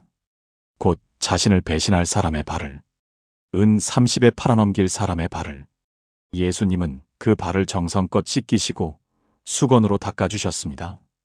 이것이 무엇입니까? 이것이 바로 예수님의 사랑입니다. 끝까지 사랑하시는 주님의 마음입니다. 배신자도 위선자도 모든 것을 아시면서도 포기하지 않으시는 그 사랑입니다. 6개월 후 김철수 씨는 우연히 한 목사님을 만났습니다. 그 목사님은 김 씨의 이야기를 다 들으시고 이렇게 말씀하셨습니다. 김 집사님, 그 장로님이 죄를 지은 건 맞습니다. 용서받을 수 없는 일을 한 것도 맞습니다. 하지만 예수님은 그런 사람도 사랑하십니다. 아니, 그런 사람이야말로 더 절실히 예수님의 사랑이 필요한 사람입니다. 하지만 목사님, 그 사람은 장로입니다. 교회의 리더입니다. 어떻게 그럴 수가? 맞습니다. 리더의 타락은 더 큰 상처를 줍니다. 하지만 기억하십시오. 예수님의 12제자 중에도 유다가 있었습니다. 예수님도 그 고통을 경험하셨습니다. 그리고 그럼에도 불구하고 유다의 발을 씻기셨습니다. 그날 김 씨는 집에 돌아가서 처음으로 성경을 펼쳤습니다. 요한복음 13장이었습니다. 발을 씻기시는 예수님의 모습을 묵상하면서 눈물이 흘렀습니다. 주님은 저 장로님도 사랑하시는구나. 그렇게 큰 죄를 지었는데도 주님은 포기하지 않으시는구나. 2주 후 김 씨는 교도소에서 그 장로님을 다시 만났습니다. 업무상 면담이 필요했기 때문입니다. 장로님은 훨씬 더 야위어 있었습니다. 김 씨는 조심스럽게 물었습니다. 장로님, 괜찮으세요? 장로님은 고개를 들었습니다. 눈물이 그렁그렁했습니다. 김 집사님, 저는 괜찮지 않습니다. 제가 무슨 짓을 했는지, 얼마나 많은 사람들에게 상처를 줬는지, 하나님께 어떻게 용서를 구해야 할지. 그 순간 김 씨는 입을 열었습니다. 장로님, 저도 장로님 때문에 신앙이 흔들렸습니다. 교회에 나가지도 않았습니다. 하지만 최근에 요한복음 13장을 읽었습니다. 예수님이 유다의 발도 씻기신 것을 알았습니다. 주님은 장로님도 포기하지 않으실 겁니다. 그날 이후 김 씨는 정기적으로 그 장로님을 면담했습니다. 성경 말씀을 함께 읽었습니다. 함께 기도했습니다.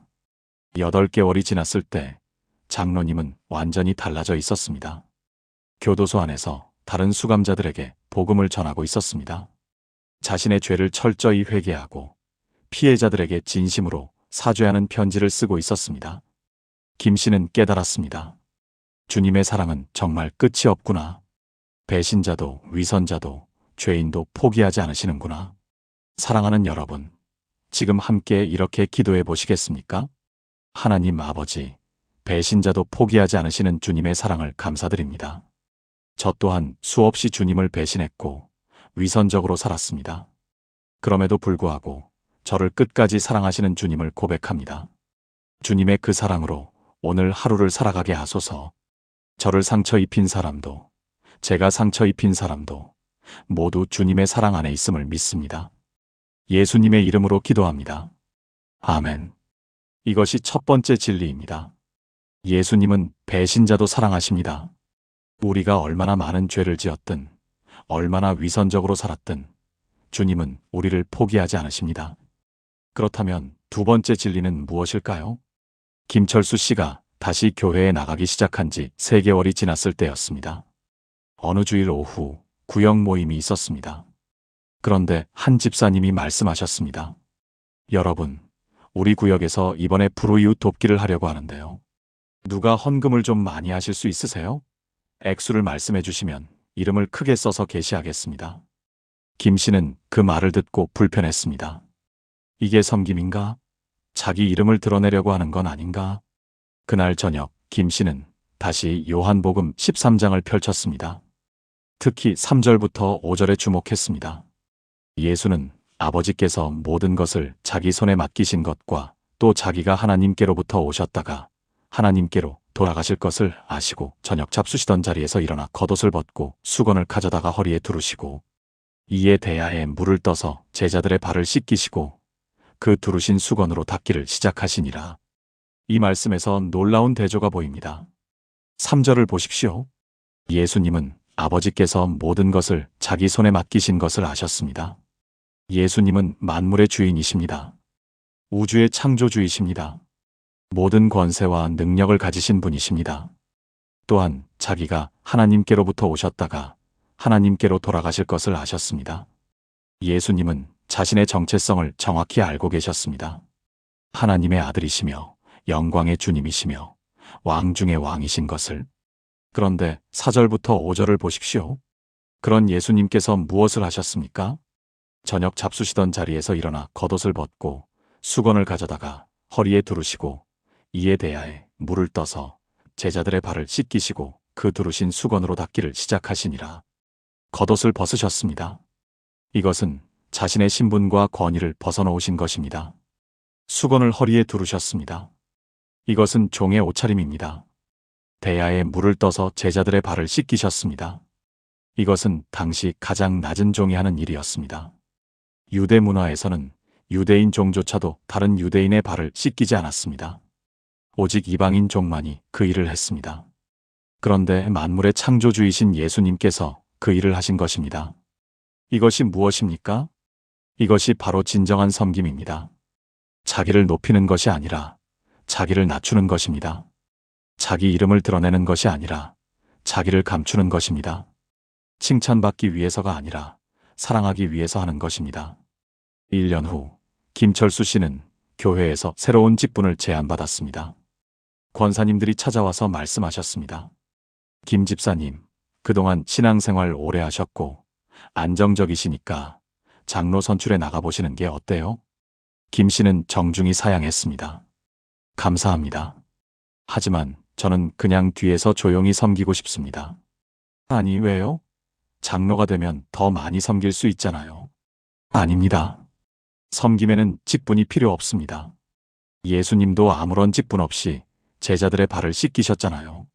그날부터 김 씨는 매주 토요일 아침 6시에 교회에 나갔습니다. 아무도 모르게 화장실을 청소했습니다. 예배당 구석구석을 닦았습니다. 현관 신발장을 정리했습니다. 아무도 알아주지 않았습니다. 목사님도 장로님도 다른 성도들도. 하지만 김 씨는 행복했습니다. 왜냐하면 예수님께서 하신 그 일을 따라하고 있었기 때문입니다. 6개월이 지난 어느 토요일 부목사님이 우연히 일찍 교회에 오셨다가 김 씨를 발견했습니다. 김 집사님, 이 시간에 여기서 뭐 하세요? 김 씨는 당황해하며 대답했습니다. 아, 그냥 일찍 와서 청소 좀 하고 있었습니다. 매주 이렇게 오세요? 네. 6개월 정도 됐습니다. 왜 아무한테도 말씀 안 하셨어요? 김 씨는 잠시 생각하다가 조용히 대답했습니다. 부목사님, 예수님께서 제자들의 발을 씻기실 때 누가 알아줬나요? 제자들도 처음엔 몰랐습니다. 그냥 주님이 하신 대로 하고 싶었습니다. 그날 주일 예배 후 부목사님은 김 씨의 이야기를 조심스럽게 교인들에게 나눴습니다. 많은 성도들이 감동받았습니다. 어떤 권사님은 눈물을 흘리며 말씀하셨습니다. 저는 그동안 직분만 높아지면 더 잘 섬기는 줄 알았습니다. 하지만 진짜 섬김은 이런 거였군요. 그 다음 주부터 몇몇 성도들이 김 씨와 함께하기 시작했습니다. 토요일 아침 6시 교회 청소. 누가 먼저랄 것도 없이 각자 맡은 곳을 조용히 청소했습니다. 아무도 이름을 내세우지 않았습니다. 아무도 칭찬받기를 바라지 않았습니다. 그저 예수님께서 하신 그 섬김을 따라 할 뿐이었습니다. 3년이 지난 지금 그 교회는 달라졌습니다. 직분을 놓고 다투는 일이 줄어들었습니다. 헌금 액수를 자랑하는 일이 사라졌습니다. 대신 조용히 낮은 곳에서 섬기는 사람들이 늘어났습니다. 병원에 입원한 성도를 찾아가 발을 씻겨드리는 집사님, 홀로 사시는 어르신 댁에 가서 청소해드리는 청년들, 새벽에 나와 교회 앞 눈을 치우는 권사님들, 아무도 알아주지 않아도 칭찬받지 않아도 그저 예수님을 따라 섬기는 사람들. 김 씨는 이제 알았습니다. 진정한 섬김은 직분이 아니라는 것을. 진정한 섬김은 자기를 드러내는 것이 아니라 자기를 낮추는 것이라는 것을. 사랑하는 여러분, 지금 함께 이렇게 기도해 보시겠습니까? 하나님 아버지, 겉옷을 벗으시고 제자들의 발을 씻기신 예수님을 닮게 하소서. 저도 저의 교만과 자랑을 벗어놓고 낮은 곳에서 섬기기를 원합니다. 칭찬받기 위해서가 아니라 사랑하기 위해서 섬기게 하소서. 직분이 아니라 마음으로, 말이 아니라 행동으로 섬기게 하소서. 오늘 제가 낮아질 때 주님의 사랑이 높아짐을 믿습니다. 예수님의 이름으로 기도합니다. 아멘. 이것이 두 번째 진리입니다. 진정한 섬김은 자기를 낮추는 것입니다. 그렇다면 세 번째 진리는 무엇일까요? 김철수 씨가 정기적으로 면담하던 그 장로님이 출소한 날이었습니다. 2년 6개월의 형을 마치고 나온 장로님은 완전히 다른 사람이 되어 있었습니다. 김 씨가 출소 후 처음 만났을 때 장로님은 이렇게 말씀하셨습니다. 김 집사님, 저는 이제 교회에 갈 수 없습니다. 제가 무슨 얼굴로 성도들을 보겠습니까? 저는 이미 하나님께 버림받았습니다. 김 씨는 조용히 대답했습니다. 장로님, 요한복음 13장 10절을 읽어보셨습니까? 장로님은 고개를 저었습니다.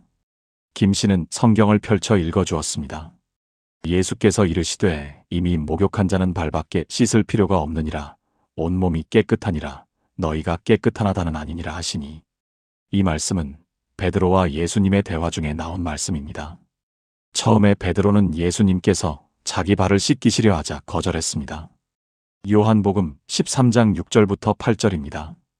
시몬 베드로에게 이르심에 베드로가 이르되 주여 주께서 내 발을 씻으시나이까? 예수께서 대답하여 이르시되 내가 하는 것을 내가 지금은 알지 못하나 이후에는 알리라. 베드로가 이르되 내 발을 절대로 씻지 못하시리이다. 예수께서 대답하시되 내가 너를 씻지 아니하면 내가 나와 상관이 없느니라. 베드로는 겸손한 마음에서 거절했을 수도 있습니다. 하지만 예수님의 대답은 단호했습니다. 내가 너를 씻지 아니하면 내가 나와 상관이 없느니라. 발 씻김은 단순한 예절이 아니었습니다. 그것은 예수님과의 관계를 의미했습니다. 그러자 베드로는 극단적으로 반응합니다.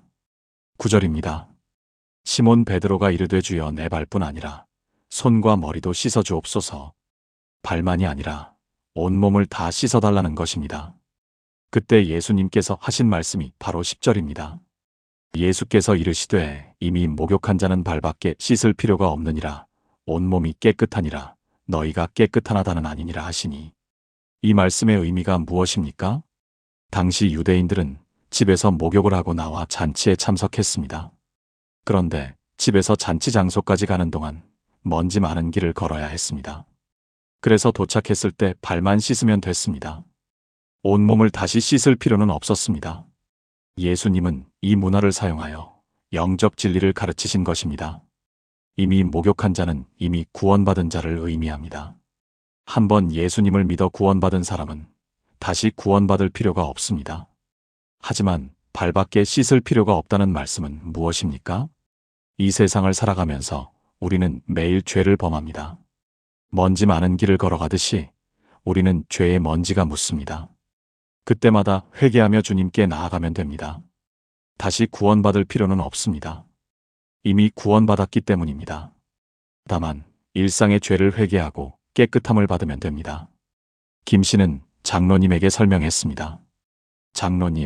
장로님은 분명히 큰 죄를 지었습니다. 하지만 장로님이 예수님을 처음 믿었을 때 그 구원은 변하지 않습니다. 장로님은 이미 목욕한 사람입니다. 지금 필요한 것은 발을 씻는 것입니다. 회개하고 주님께 나아가는 것입니다. 장로님의 눈에서 눈물이 흘렀습니다. 정말입니까? 제 같은 죄인도 다시 하나님께 나아갈 수 있습니까? 그렇습니다. 요한일서 1장 9절에 이렇게 약속하십니다. 만일 우리가 우리 죄를 자백하면 그는 미쁘시고 의로우사 우리 죄를 사하시며 우리를 모든 불의에서 깨끗하게 하실 것이요. 이것이 하나님의 약속입니다. 그날 저녁 장로님은 김 씨와 함께 기도했습니다. 하나님 아버지, 저는 큰 죄를 지었습니다. 많은 사람들에게 상처를 주었습니다. 하나님의 이름을 욕되게 했습니다. 하지만 오늘 깨달았습니다. 제가 이미 예수님의 피로 목욕한 사람이라는 것을. 제 구원은 제 행위가 아니라 예수님의 은혜로 된 것임을. 지금 제 발을 씻어 주소서. 제 일상의 죄를 용서해 주소서. 다시 주님의 자녀로 살아갈 수 있게 해주소서. 기도를 마친 후 장로님은 환하게 웃으셨습니다. 2년 6개월 만에 처음 보는 미소였습니다. 김 집사님, 감사합니다. 이제 알겠습니다. 제가 포기할 필요가 없다는 것을, 다시 시작할 수 있다는 것을. 그 다음 주 수요일, 장로님은 교회에 나타났습니다. 많은 성도들이 놀랐습니다. 어떤 분들은 불편해했습니다. 하지만 담임 목사님은 장로님을 앞으로 불렀습니다. 형제자매 여러분, 탕자가 돌아왔습니다. 우리 함께 그를 환영합시다. 장로님은 성도들 앞에서 공개적으로 회개했습니다. 저는 큰 죄를 지었습니다. 여러분께 상처를 드렸습니다. 하나님의 이름을 욕되게 했습니다. 진심으로 용서를 구합니다. 저는 앞으로 여러분의 종으로 살겠습니다. 어떤 직분도 원하지 않습니다. 그저 교회의 가장 낮은 곳에서 섬기며 살겠습니다. 그날 많은 성도들이 눈물을 흘렸습니다. 어떤 집사님은 장로님께 다가가 손을 잡았습니다. 장로님, 저도 죄인입니다. 우리 함께 주님의 은혜로 살아갑시다. 1년이 지났습니다. 장로님은 약속대로 가장 낮은 곳에서 섬기고 있습니다. 매주 화장실 청소를 자원했습니다. 노숙자, 급식 봉사를 빠지지 않습니다. 감옥 전도를 나갑니다. 자신이 경험한 그 고통과 회복을 다른 수감자들과 나눕니다. 김 씨는 그런 장로님을 보며 생각합니다. 이것이 바로 복음이구나. 이미 목욕한 자는 발만 씻으면 되는구나. 우리의 구원은 우리의 행위가 아니라 예수님의 은혜구나.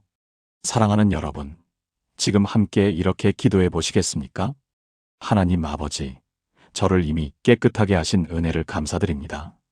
제가 예수님을 믿어 구원받았을 때 그 구원은 영원합니다. 제가 죄를 지어도 제 구원은 변하지 않음을 고백합니다.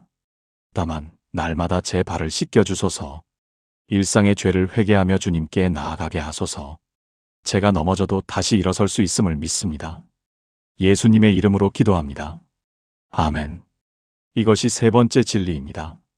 씻김받은 자는 또다시 씻길 필요가 없습니다. 다만 날마다 발을 씻으며 주님과 동행하면 됩니다. 그렇다면 네 번째 진리는 무엇일까요? 장로님이 교회로 돌아온 지 6개월이 지났을 때였습니다. 교회에 새로운 소식이 들렸습니다.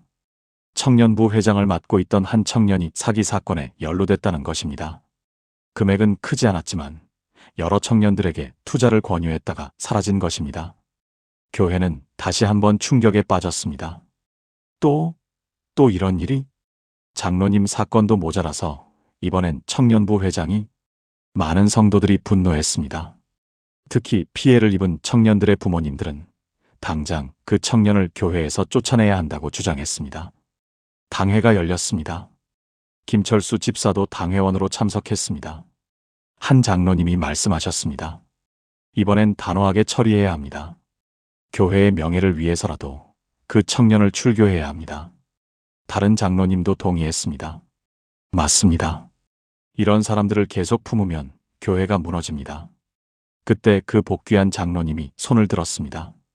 모두가 놀랐습니다.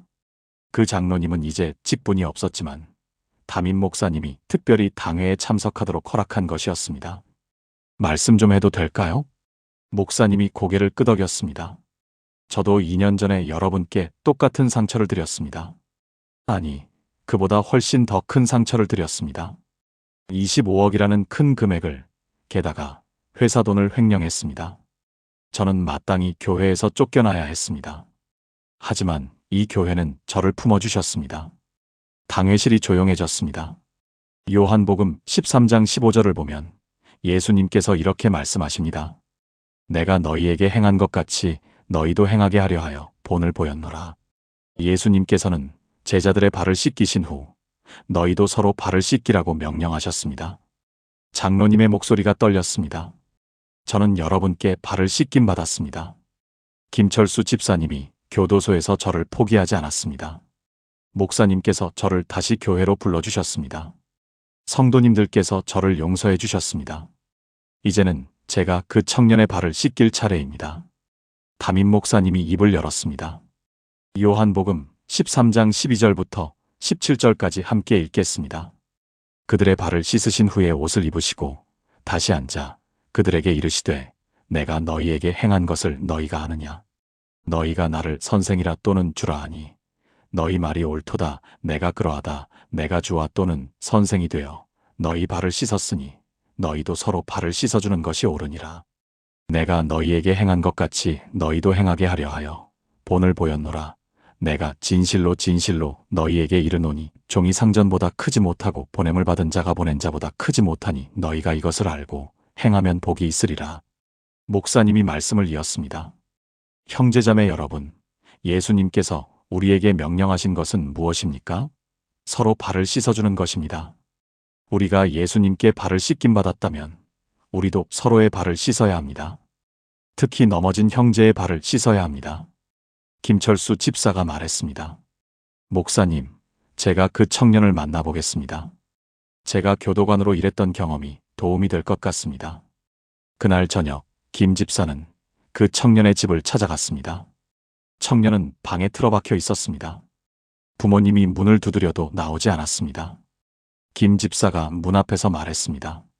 나 김철수 집사입니다. 좀 나와보겠나? 한참 후에 문이 열렸습니다. 청년의 얼굴은 수척했고 눈은 충혈되어 있었습니다. 집사님, 저는 이제 교회에 못 갑니다. 제가 무슨 얼굴로? 내가 40년 동안 교도소에서 일했다. 너보다 훨씬 큰 죄를 지은 사람들을 수없이 봤다. 하지만 알겠나? 중요한 건 죄를 지었느냐가 아니라 그 후에 어떻게 하느냐다. 김 집사는 청년을 거실로 데리고 나왔습니다. 그리고 대야에 물을 담아왔습니다. 집사님, 뭐 하시는 거예요? 예수님께서 제자들에게 하신 대로 하려고 한다. 김 집사는 무릎을 꿇고 청년의 신발을 벗겼습니다. 그리고 그 발을 물에 담갔습니다. 청년은 깜짝 놀라며 발을 빼려고 했습니다. 집사님, 안 됩니다. 제가 죄인인데 어떡해. 예수님께서도 유다의 발을 씻기셨다. 배신할 걸 아시면서도. 그리고 우리 교회 이 장로님도 큰 죄를 지었지만 우리가 그분의 발을 씻겼다. 이제 내 차례다. 김 집사는 청년의 발을 정성껏 씻겼습니다. 그리고 수건으로 닦아주었습니다. 청년은 소리내어 울기 시작했습니다. 집사님, 저는 너무 큰 실수를 했어요. 어떻게 갚아야 할지, 갚을 방법을 함께 찾자. 하지만 먼저 회개하고 하나님께 나아가자. 그리고 피해를 입은 사람들에게 진심으로 사과하자. 내가 함께 가겠다. 다음 날, 청년은 김 집사와 함께 피해를 입은 청년들을 한 명씩 찾아갔습니다. 무릎을 꿇고 사과했습니다. 내가 잘못했다. 내가 탐욕 때문에 너희에게 상처를 줬다. 용서해달라. 내가 평생 걸려서라도 다 갚겠다. 어떤 청년은 화를 냈습니다. 어떤 청년은 외면했습니다. 하지만 어떤 청년은 손을 잡아주었습니다. 우리도 내 마음 이해해. 너도 힘들었을 거야. 함께 이겨내자. 6개월이 지났습니다. 그 청년은 아르바이트를 3개 하며 조금씩 돈을 갚아가고 있습니다. 교회도 다시 나오기 시작했습니다. 하지만 예전처럼 앞자리에 앉지 않습니다. 가장 뒷자리에 조용히 앉아서 예배를 드립니다. 예배 후에는 청소를 합니다. 의자를 정리합니다. 쓰레기를 줍습니다. 그리고 요한복음 13장을 매일 읽습니다. 특히 15절을 암송합니다. 내가 너희에게 행한 것 같이 너희도 행하게 하려 하여 본을 보였노라. 1년 후 그 청년은 또 다른 청년의 발을 씻겼습니다. 교회를 떠나려던 한 청년이 있었습니다. 가정 문제로 힘들어하던 청년이었습니다. 그 청년을 찾아가 자신의 이야기를 나눴습니다. 나도 너처럼 힘들었어. 모든 걸 포기하고 싶었어. 하지만 교회가 나를 포기하지 않았어. 특히 김철수 집사님이 내 발을 씻겨주셨어. 이젠 내가 내 발을 씻겨주고 싶어. 그렇게 발 씻김은 계속됩니다. 한 사람이 한 사람에게 넘어진 자를 일으키고 상처받은 자를 치유하고 포기하려는 자에게 희망을 주며. 사랑하는 여러분, 지금 함께 이렇게 기도해 보시겠습니까? 하나님 아버지, 제가 주님께 발을 씻김 받은 것처럼 저도 다른 사람의 발을 씻기게 하소서. 넘어진 형제를 일으키고 상처받은 자매를 위로하며 포기하려는 이에게 희망을 주는 사람이 되게 하소서. 제가 받은 은혜를 나누고 제가 경험한 회복을 전하며 제가 만난 예수님을 소개하게 하소서. 오늘 제 앞에 있는 한 사람의 발을 씻기게 하소서. 예수님의 이름으로 기도합니다. 아멘. 이것이 네 번째 진리입니다. 내가 너희에게 행한 것 같이 너희도 행하라. 우리가 받은 은혜를 나눠야 합니다. 그렇다면 다섯 번째 진리는 무엇일까요? 그 청년이 교회로 돌아온 지 1년 반이 지났을 때였습니다. 어느 금요일 저녁 청년부 모임이 있었습니다. 그 청년도 참석했습니다. 하지만 여전히 구석자리에 조용히 앉아 있었습니다. 청년부 부장님이 말씀하셨습니다. 오늘은 요한복음 13장을 공부하겠습니다. 특별히 사랑과 순종에 대해서 나누려고 합니다. 요한복음 13장 34절부터 35절을 함께 읽었습니다. 새 계명을 너희에게 주노니 서로 사랑하라. 내가 너희를 사랑한 것 같이 너희도 서로 사랑하라. 너희가 서로 사랑하면 이로써 모든 사람이 너희가 내 제자인 줄 알리라. 부장님이 질문했습니다. 예수님께서 주신 새 계명이 무엇입니까? 한 청년이 대답했습니다. 서로 사랑하라는 것입니다. 맞습니다. 그런데 왜 이것이 새 계명일까요? 구약에도 이웃을 사랑하라는 계명이 있지 않습니까? 잠시 침묵이 흘렀습니다. 부장님이 설명했습니다. 이것이 새로운 이유는 내가 너희를 사랑한 것 같이라는 기준이 추가됐기 때문입니다.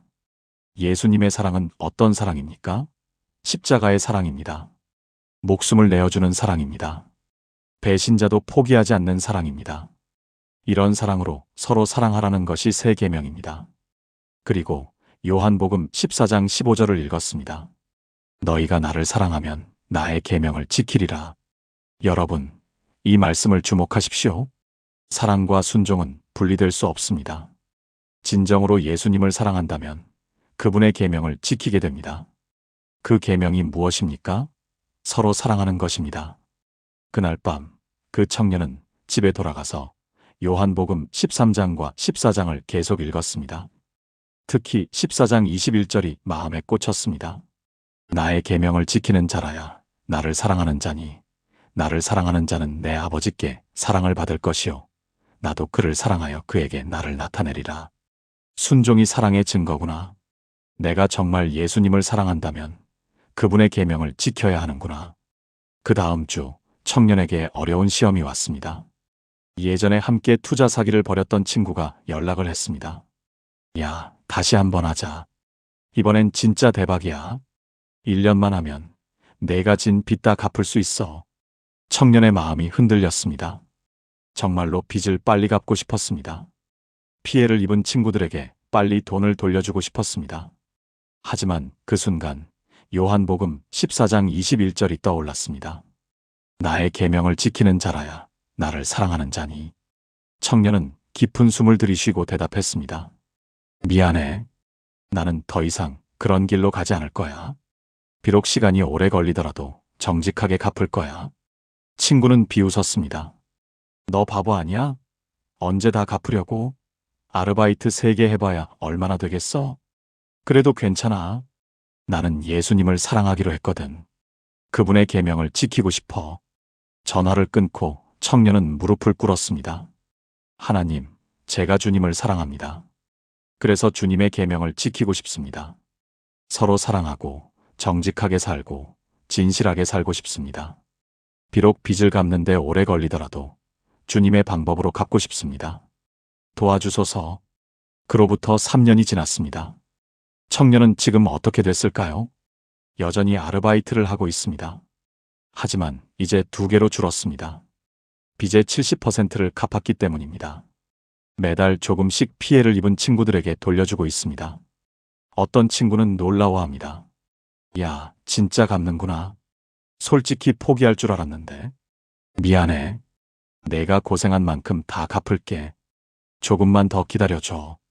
그리고 청년은 매주 토요일 아침 김철수 집사님과 함께 교회 청소를 합니다. 매주 수요일 저녁에는 청소년부를 돕습니다. 자신의 실패 경험을 나누며 청소년들에게 정직의 중요성을 가르칩니다. 선생님도 실수하셨어요? 그렇지. 큰 실수를 했어. 그런데 알겠니? 예수님은 나를 포기하지 않으셨어. 그래서 나도 이제 예수님의 계명을 지키며 살고 싶어. 너희도 그렇게 살았으면 좋겠어.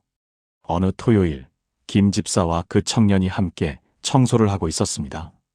김 집사가 물었습니다. 요즘 어때? 힘들지 않나? 힘들죠. 솔직히 아직도 유혹이 옵니다. 빨리 돈을 벌고 싶은 마음도 있고요. 하지만 집사님, 제가 깨달은 게 있어요. 뭔데? 사랑에는 순종이 따른다는 것이요. 제가 정말 예수님을 사랑한다면 그분의 방법대로 살아야 한다는 거요. 비록 더디고 힘들어도요. 김 집사는 청년의 어깨를 두드렸습니다. 잘 깨달았구나. 요한복음 14장 23절에 예수님께서 이렇게 말씀하셨지. 사람이 나를 사랑하면 내 말을 지키리니 내 아버지께서 그를 사랑하실 것이요. 우리가 그에게 가서 거처를 그와 함께 하리라. 내가 주님의 말씀을 지킬 때 주님께서 너와 함께 계신다. 그날 저녁 청년은 일기를 썼습니다. 오늘로 정직하게 산 지 1095일째. 아직도 빚의 30%가 남았지만 포기하지 않겠습니다. 왜냐하면 나는 예수님을 사랑하기 때문입니다. 그분의 계명을 지키고 싶습니다. 서로 사랑하고 정직하게 살고 진실하게 살고 싶습니다. 주님, 제가 끝까지 순종할 수 있도록 도와주소서. 사랑하는 여러분, 지금 함께 이렇게 기도해 보시겠습니까? 하나님 아버지, 저는 주님을 사랑합니다. 그 사랑의 증거로 주님의 계명을 지키기를 원합니다. 서로 사랑하고 정직하게 살고 진실하게 살기를 원합니다. 빠른 길이 아니라 옳은 길을, 쉬운 길이 아니라 주님의 길을 선택하게 하소서. 비록 더디고 힘들어도 끝까지 순종하게 하소서. 제 사랑이 말뿐이 아니라 순종으로 증명되게 하소서. 예수님의 이름으로 기도합니다. 아멘. 이것이 5번째 진리입니다. 사랑에는 순종이 따릅니다. 진정한 사랑은 감정이 아니라 선택이고 그 선택은 순종으로 증명됩니다. 그렇다면 6번째 진리는 무엇일까요? 5년이 흘렀습니다. 그 청년은 이제 30대 중반이 됐습니다. 모든 빚을 다 갚았습니다. 마지막 남은 금액을 마지막 친구에게 전달하는 날이었습니다. 친구는 감동해서 말했습니다. 정말 다 갚았네. 5년 동안 한 번도 포기하지 않고. 대단해. 미안해. 내가 고생 많았어. 그리고 고마워. 끝까지 기다려줘서. 근데 너 정말 달라졌다. 예전에 내가 아니야. 뭐가 너를 이렇게 바꿨어? 청년은 잠시 생각하다가 대답했습니다. 예수님. 정확히는 요한복음 13장. 무슨 내용인데? 예수님께서 제자들의 발을 씻기신 이야기야. 특히 유다의 발도 씻기셨어. 그게 나한테 큰 충격이었어. 배신자도 포기하지 않으시는 사랑. 그 사랑이 나를 바꿨어. 그날 저녁 교회에서 간증 시간이 있었습니다. 청년이 앞으로 나가 마이크를 잡았습니다. 5년 전 저는 여러분께 큰 상처를 드렸습니다. 투자 사기로 많은 청년들에게 피해를 주었습니다. 저는 당시 청년부 회장이었습니다. 겉으로는 열심히 신앙생활하는 척했지만 속으로는 탐욕으로 가득했습니다. 회중이 조용해졌습니다. 요한복음 13장 18절에 예수님께서 이렇게 말씀하십니다. 내가 너희 모두를 가리켜 말하는 것이 아니니라. 나는 내가 택한 자들이 누구인지 알미라. 그러나 내 떡을 먹는 자가 내게 발꿈치를 들었다 한 성경을 응하게 하려는 것이니라. 청년은 계속 말을 이었습니다. 예수님은 유다가 자신을 배신할 것을 아셨습니다. 유다는 3년 동안 예수님과 함께 다녔습니다. 기적도 보고 말씀도 듣고 제자로 인정받았습니다. 하지만 그의 마음은 변하지 않았습니다. 겉으로는 제자였지만 속으로는 도둑이었습니다. 요한복음 12장 6절에 보면 유다는 돈괴를 맡았는데 그 안에 든 것을 훔쳐갔다고 기록되어 있습니다. 저도 유다와 같았습니다. 겉으로는 청년부 회장이었지만 속으로는 탐욕으로 가득했습니다. 헌금을 많이 했지만 그 돈의 출처는 정직하지 않았습니다. 기도를 많이 했지만 그 기도의 내용은 하나님의 뜻이 아니라 제 욕심이었습니다. 청년의 목소리가 떨렸습니다. 그런데 위선은 결국 드러났습니다. 마태복음 10장 26절에 숨은 것이 드러나지 않을 것이 없고 감추인 것이 알려지지 않을 것이 없느니라고 하셨습니다. 제 죄가 드러났을 때 저는 모든 것을 잃었습니다. 친구들을, 신뢰를, 직분을, 자존감을 다 잃었습니다. 하지만 그때 한 분이 저를 포기하지 않으셨습니다. 김철수 집사님입니다. 집사님은 40년 교도관으로 일하시며 수많은 죄인을 보셨지만 저를 죄인으로만 보지 않으셨습니다. 대신 제 발을 씻겨주셨습니다. 말 그대로 대야에 물을 담아 제 발을 씻겨주셨습니다. 회중 사이에서 감탄의 소리가 들렸습니다. 그리고 5년 동안 저를 포기하지 않으셨습니다. 매주 토요일 아침마다 함께 교회 청소를 하시며 요한복음 13장을 가르쳐 주셨습니다. 예수님의 사랑을, 겸손을, 섬김을, 순종을 가르쳐 주셨습니다. 오늘 드디어 모든 빚을 다 갚았습니다. 5년 3개월 12일이 걸렸습니다. 매일매일 아르바이트를 하며 조금씩 갚았습니다. 포기하고 싶을 때도 많았습니다. 빠른 길을 선택하고 싶은 유혹도 많았습니다. 하지만 요한복음 14장 15절 말씀을 붙잡았습니다. 너희가 나를 사랑하면 나의 계명을 지키리라. 청년은 깊은 숨을 들이쉬었습니다. 이제 저는 알았습니다. 위선은 결국 드러나지만 진실도 결국 빛난다는 것을. 제가 5년 동안 정직하게 살았다고 해서 과거의 죄가 지워지는 것은 아닙니다. 하지만 예수님의 은혜로 새롭게 시작할 수 있다는 것, 넘어진 자리에서 다시 일어설 수 있다는 것, 이것이 복음입니다. 청년이 말을 마치자 교회가 조용해졌습니다. 그리고 한 사람이 일어나 박수를 쳤습니다. 김철수 집사였습니다. 곧 모든 회중이 일어나 박수를 쳤습니다. 예배가 끝난 후 많은 사람들이 청년에게 다가왔습니다. 한 청년이 말했습니다. 형, 저도 사실 고백할 게 있어요. 저도 겉과 속이 달라요. 교회에서는 착한 척하지만 집에서는 부모님께 못되게 굴어요. 형처럼 변하고 싶어요. 한 집사님이 말씀하셨습니다. 저도 위선적으로 살았습니다. 헌금은 많이 하면서 직원들 월급은 밀렸습니다. 이제 바로 잡아야겠습니다. 한 권사님도 고백하셨습니다. 저는 기도를 많이 한다고 자랑했지만 정작 남편과는 대화도 안 했습니다. 회개해야겠습니다. 그날 밤 교회는 회개의 기도로 가득했습니다. 많은 사람들이 자신의 위선을 고백하고 진실한 삶을 살기로 결단했습니다. 그로부터 1년 후 그 교회는 완전히 달라졌습니다. 직분을 놓고 다투는 일이 사라졌습니다.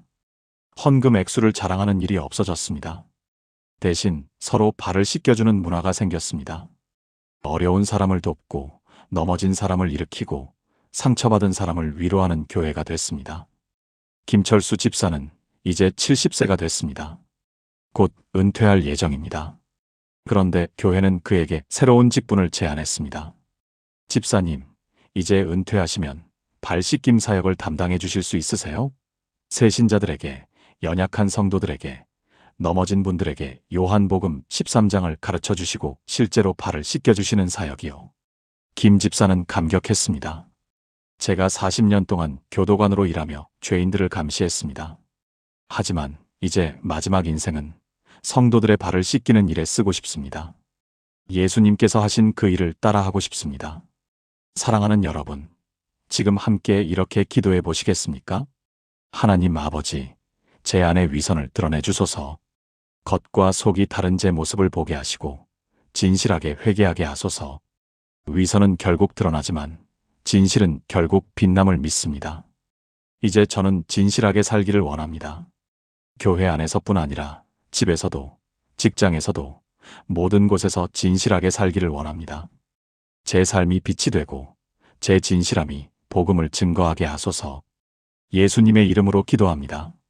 아멘. 이것이 6번째 진리입니다. 위선은 결국 드러나고 진실은 결국 빛납니다. 이제 마지막 7번째 진리를 나눌 차례입니다. 10년이 흘렀습니다. 김철수 씨는 이제 75세입니다. 하지만 여전히 매주 토요일 아침 6시에 교회에 나옵니다. 발 씻김 사역을 계속하고 있습니다. 그 사이 얼마나 많은 사람의 발을 씻겼을까요? 처음 그 25억 횡령 장로님, 투자 사기를 친 청년, 그리고 셀 수 없이 많은 성도들, 새신자, 연약한 성도, 넘어진 성도, 상처받은 성도, 모두의 발을 씻겼습니다. 어느 주일 오후 지역 신문사에서 취재를 왔습니다. 집사님, 10년 동안 발 씻김 사역을 하셨다면서요? 몇 명이나 되나요? 정확히는 모르겠지만 아마 500명은 넘을 겁니다. 왜 이 일을 하십니까? 김 집사는 잠시 생각하다가 대답했습니다. 요한복음 13장 35절 때문입니다.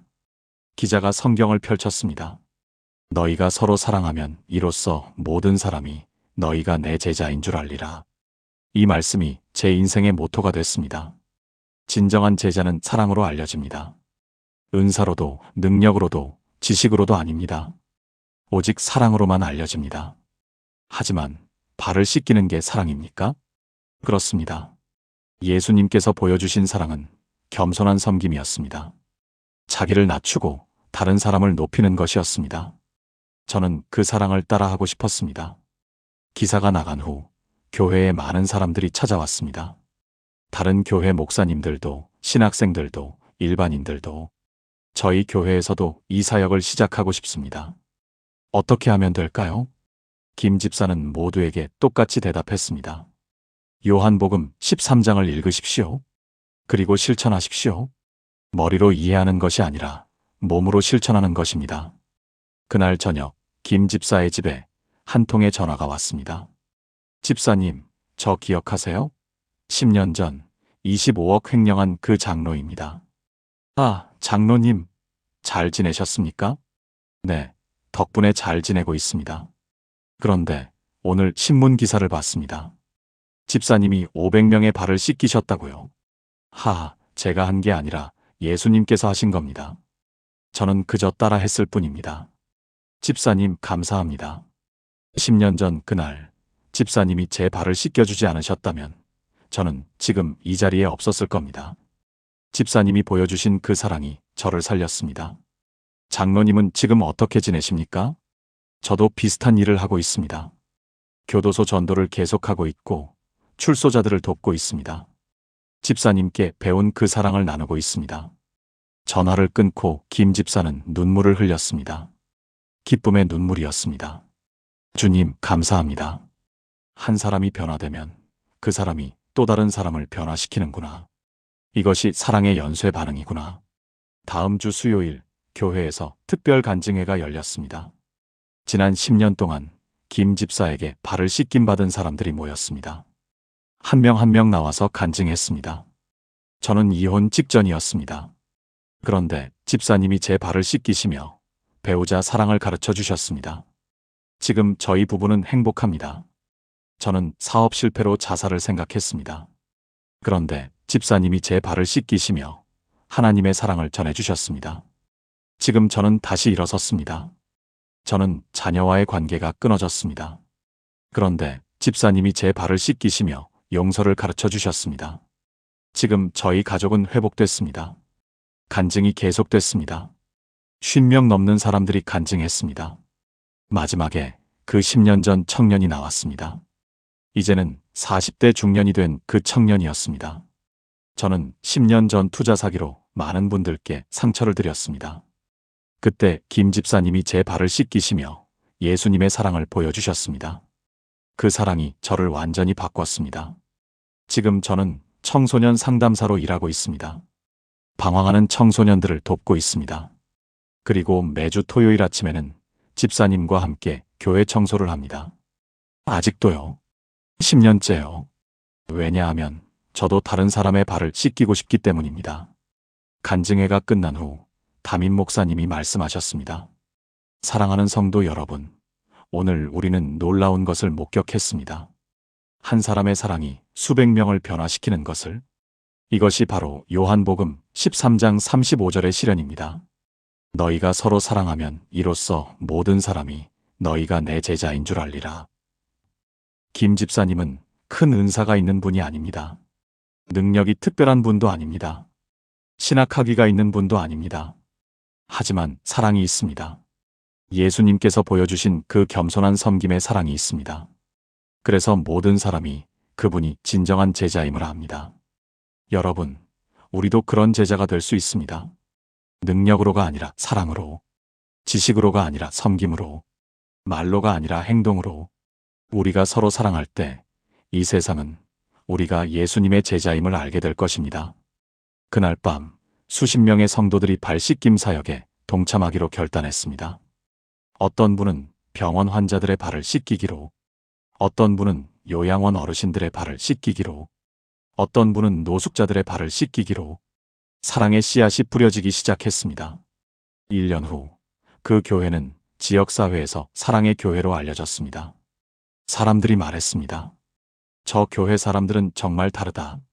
말만 하는 게 아니라 실제로 사랑한다. 저 교회는 직분을 다투지 않는다. 대신 누가 더 낮은 곳에서 섬길지를 다툰다.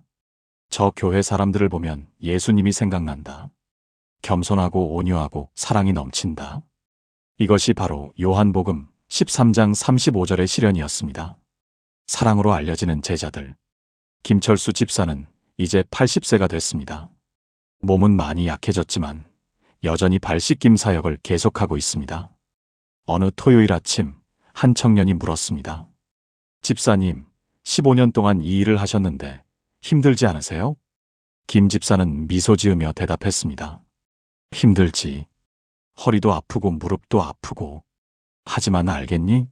예수님의 사랑을 전할 수 있다는 게 얼마나 큰 기쁨인지. 한 사람의 발을 씻길 때마다 예수님께서 제 발을 씻기시던 그날이 생각나. 그 은혜를 잊을 수가 없어.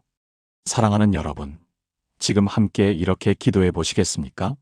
하나님 아버지, 진정한 제자는 사랑으로 알려짐을 고백합니다. 제게 큰 은사나 능력을 주지 않으셔도 괜찮습니다. 다만 사랑하는 마음을 주소서, 겸손히 섬기는 마음을 주소서, 자기를 낮추고 다른 사람을 높이는 마음을 주소서. 오늘부터 저도 누군가의 발을 씻기는 사람이 되게 하소서. 제 삶을 통해 사람들이 예수님을 보게 하소서. 제 사랑을 통해 사람들이 제가 주님의 제자임을 알게 하소서. 예수님의 이름으로 기도합니다. 아멘. 이것이 7번째 진리입니다. 진정한 제자는 사랑으로 알려집니다. 사랑하는 여러분, 지금까지 요한복음 13장을 통해 7가지 진리를 나눴습니다. 이제 이 모든 내용을 하나의 기도로 드리겠습니다. 함께 기도하시겠습니까? 전능하신 하나님 아버지, 오늘 이 시간 요한복음 13장의 놀라운 진리들을 깨닫게 하심을 감사드립니다. 예수님께서 배신자도 사랑하셨고, 진정한 섬김은 자기를 낮추는 것이며, 씻김받은 자는 또다시 씻길 필요가 없고, 내가 받은 것을 다른 사람에게도 행해야 하며, 사랑에는 순종이 따르고, 위선은 결국 드러나지만, 진실은 결국 빛나며, 진정한 제자는 사랑으로 알려진다는 것을 배웠습니다. 저는 고백합니다. 저도 유다처럼 예수님을 배신했지만, 주님은 저를 포기하지 않으셨습니다. 저도 교만했지만, 주님은 겉옷을 벗으시고 제 발을 씻기셨습니다. 저도 죄인이지만, 주님의 피로 이미 깨끗함을 받았습니다. 저도 은혜를 받았으니, 이제 다른 사람에게 은혜를 베풀어야 합니다. 저도 주님을 사랑한다면, 그 증거로 순종해야 합니다.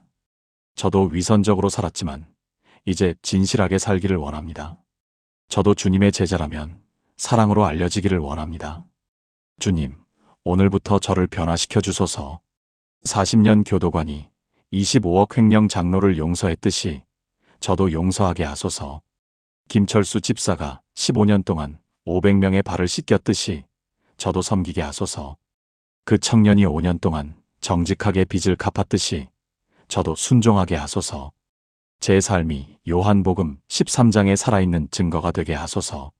제 교회가 사랑으로 알려지는 공동체가 되게 하소서. 제 가정이 서로 발을 씻기는 가정이 되게 하소서. 오늘 이 말씀을 들은 모든 분들이 변화되기를 기도합니다. 상처받은 자는 치유받고, 넘어진 자는 일어서고, 방황하는 자는 돌아오고, 위선적인 자는 진실해지고, 교만한 자는 겸손해지고, 미워하는 자는 사랑하게 되기를 기도합니다. 이 모든 것이 주님의 은혜요, 주님의 사랑이요, 주님의 능력임을 고백하며 살아계신 예수 그리스도의 이름으로 기도합니다. 아멘. 사랑하는 성도 여러분, 오늘 우리는 함께 요한복음 13장을 통해 7가지 놀라운 진리를 나눴습니다. 첫째, 예수님은 배신자도 사랑하십니다. 둘째, 진정한 섬김은 자기를 낮추는 것입니다. 셋째, 씻김받은 자는 또다시 씻길 필요가 없습니다. 넷째, 내가 너희에게 행한 것 같이 너희도 행하라. 다섯째, 사랑에는 순종이 따릅니다. 여섯째, 위선은 결국 드러나고 진실은 결국 빛납니다. 일곱째, 진정한 제자는 사랑으로 알려집니다. 이 7가지 진리가 여러분의 삶을 완전히 바꿀 것입니다. 40년 교도관 김철수 씨의 삶이 바뀌었듯이 25억 횡령 장로님의 삶이 회복됐듯이 투자 사기를 친 청년의 삶이 새로워졌듯이 여러분의 삶도 반드시 변화될 것입니다. 오늘 이 말씀을 듣고 마음이 움직이셨다면 좋아요 버튼을 눌러주시고 아래 댓글란에 아멘이라고 남겨주세요. 그리고 이 말씀이 필요한 분들이 주변에 계시다면 꼭 공유해주세요. 한 사람의 삶이 바뀌고 그 사람이 또 다른 사람을 변화시키고 그렇게 사랑이 퍼져나가는 놀라운 역사가 일어나기를 기도합니다. 여러분 모두에게 예수님의 사랑이 충만하기를 축복합니다. 주님께서 여러분의 발을 씻기시고 여러분도 다른 사람의 발을 씻기는 복된 제자가 되시기를 기도합니다. 하나님의 은혜와 평강이 여러분과 함께 하시기를 축원합니다. 감사합니다.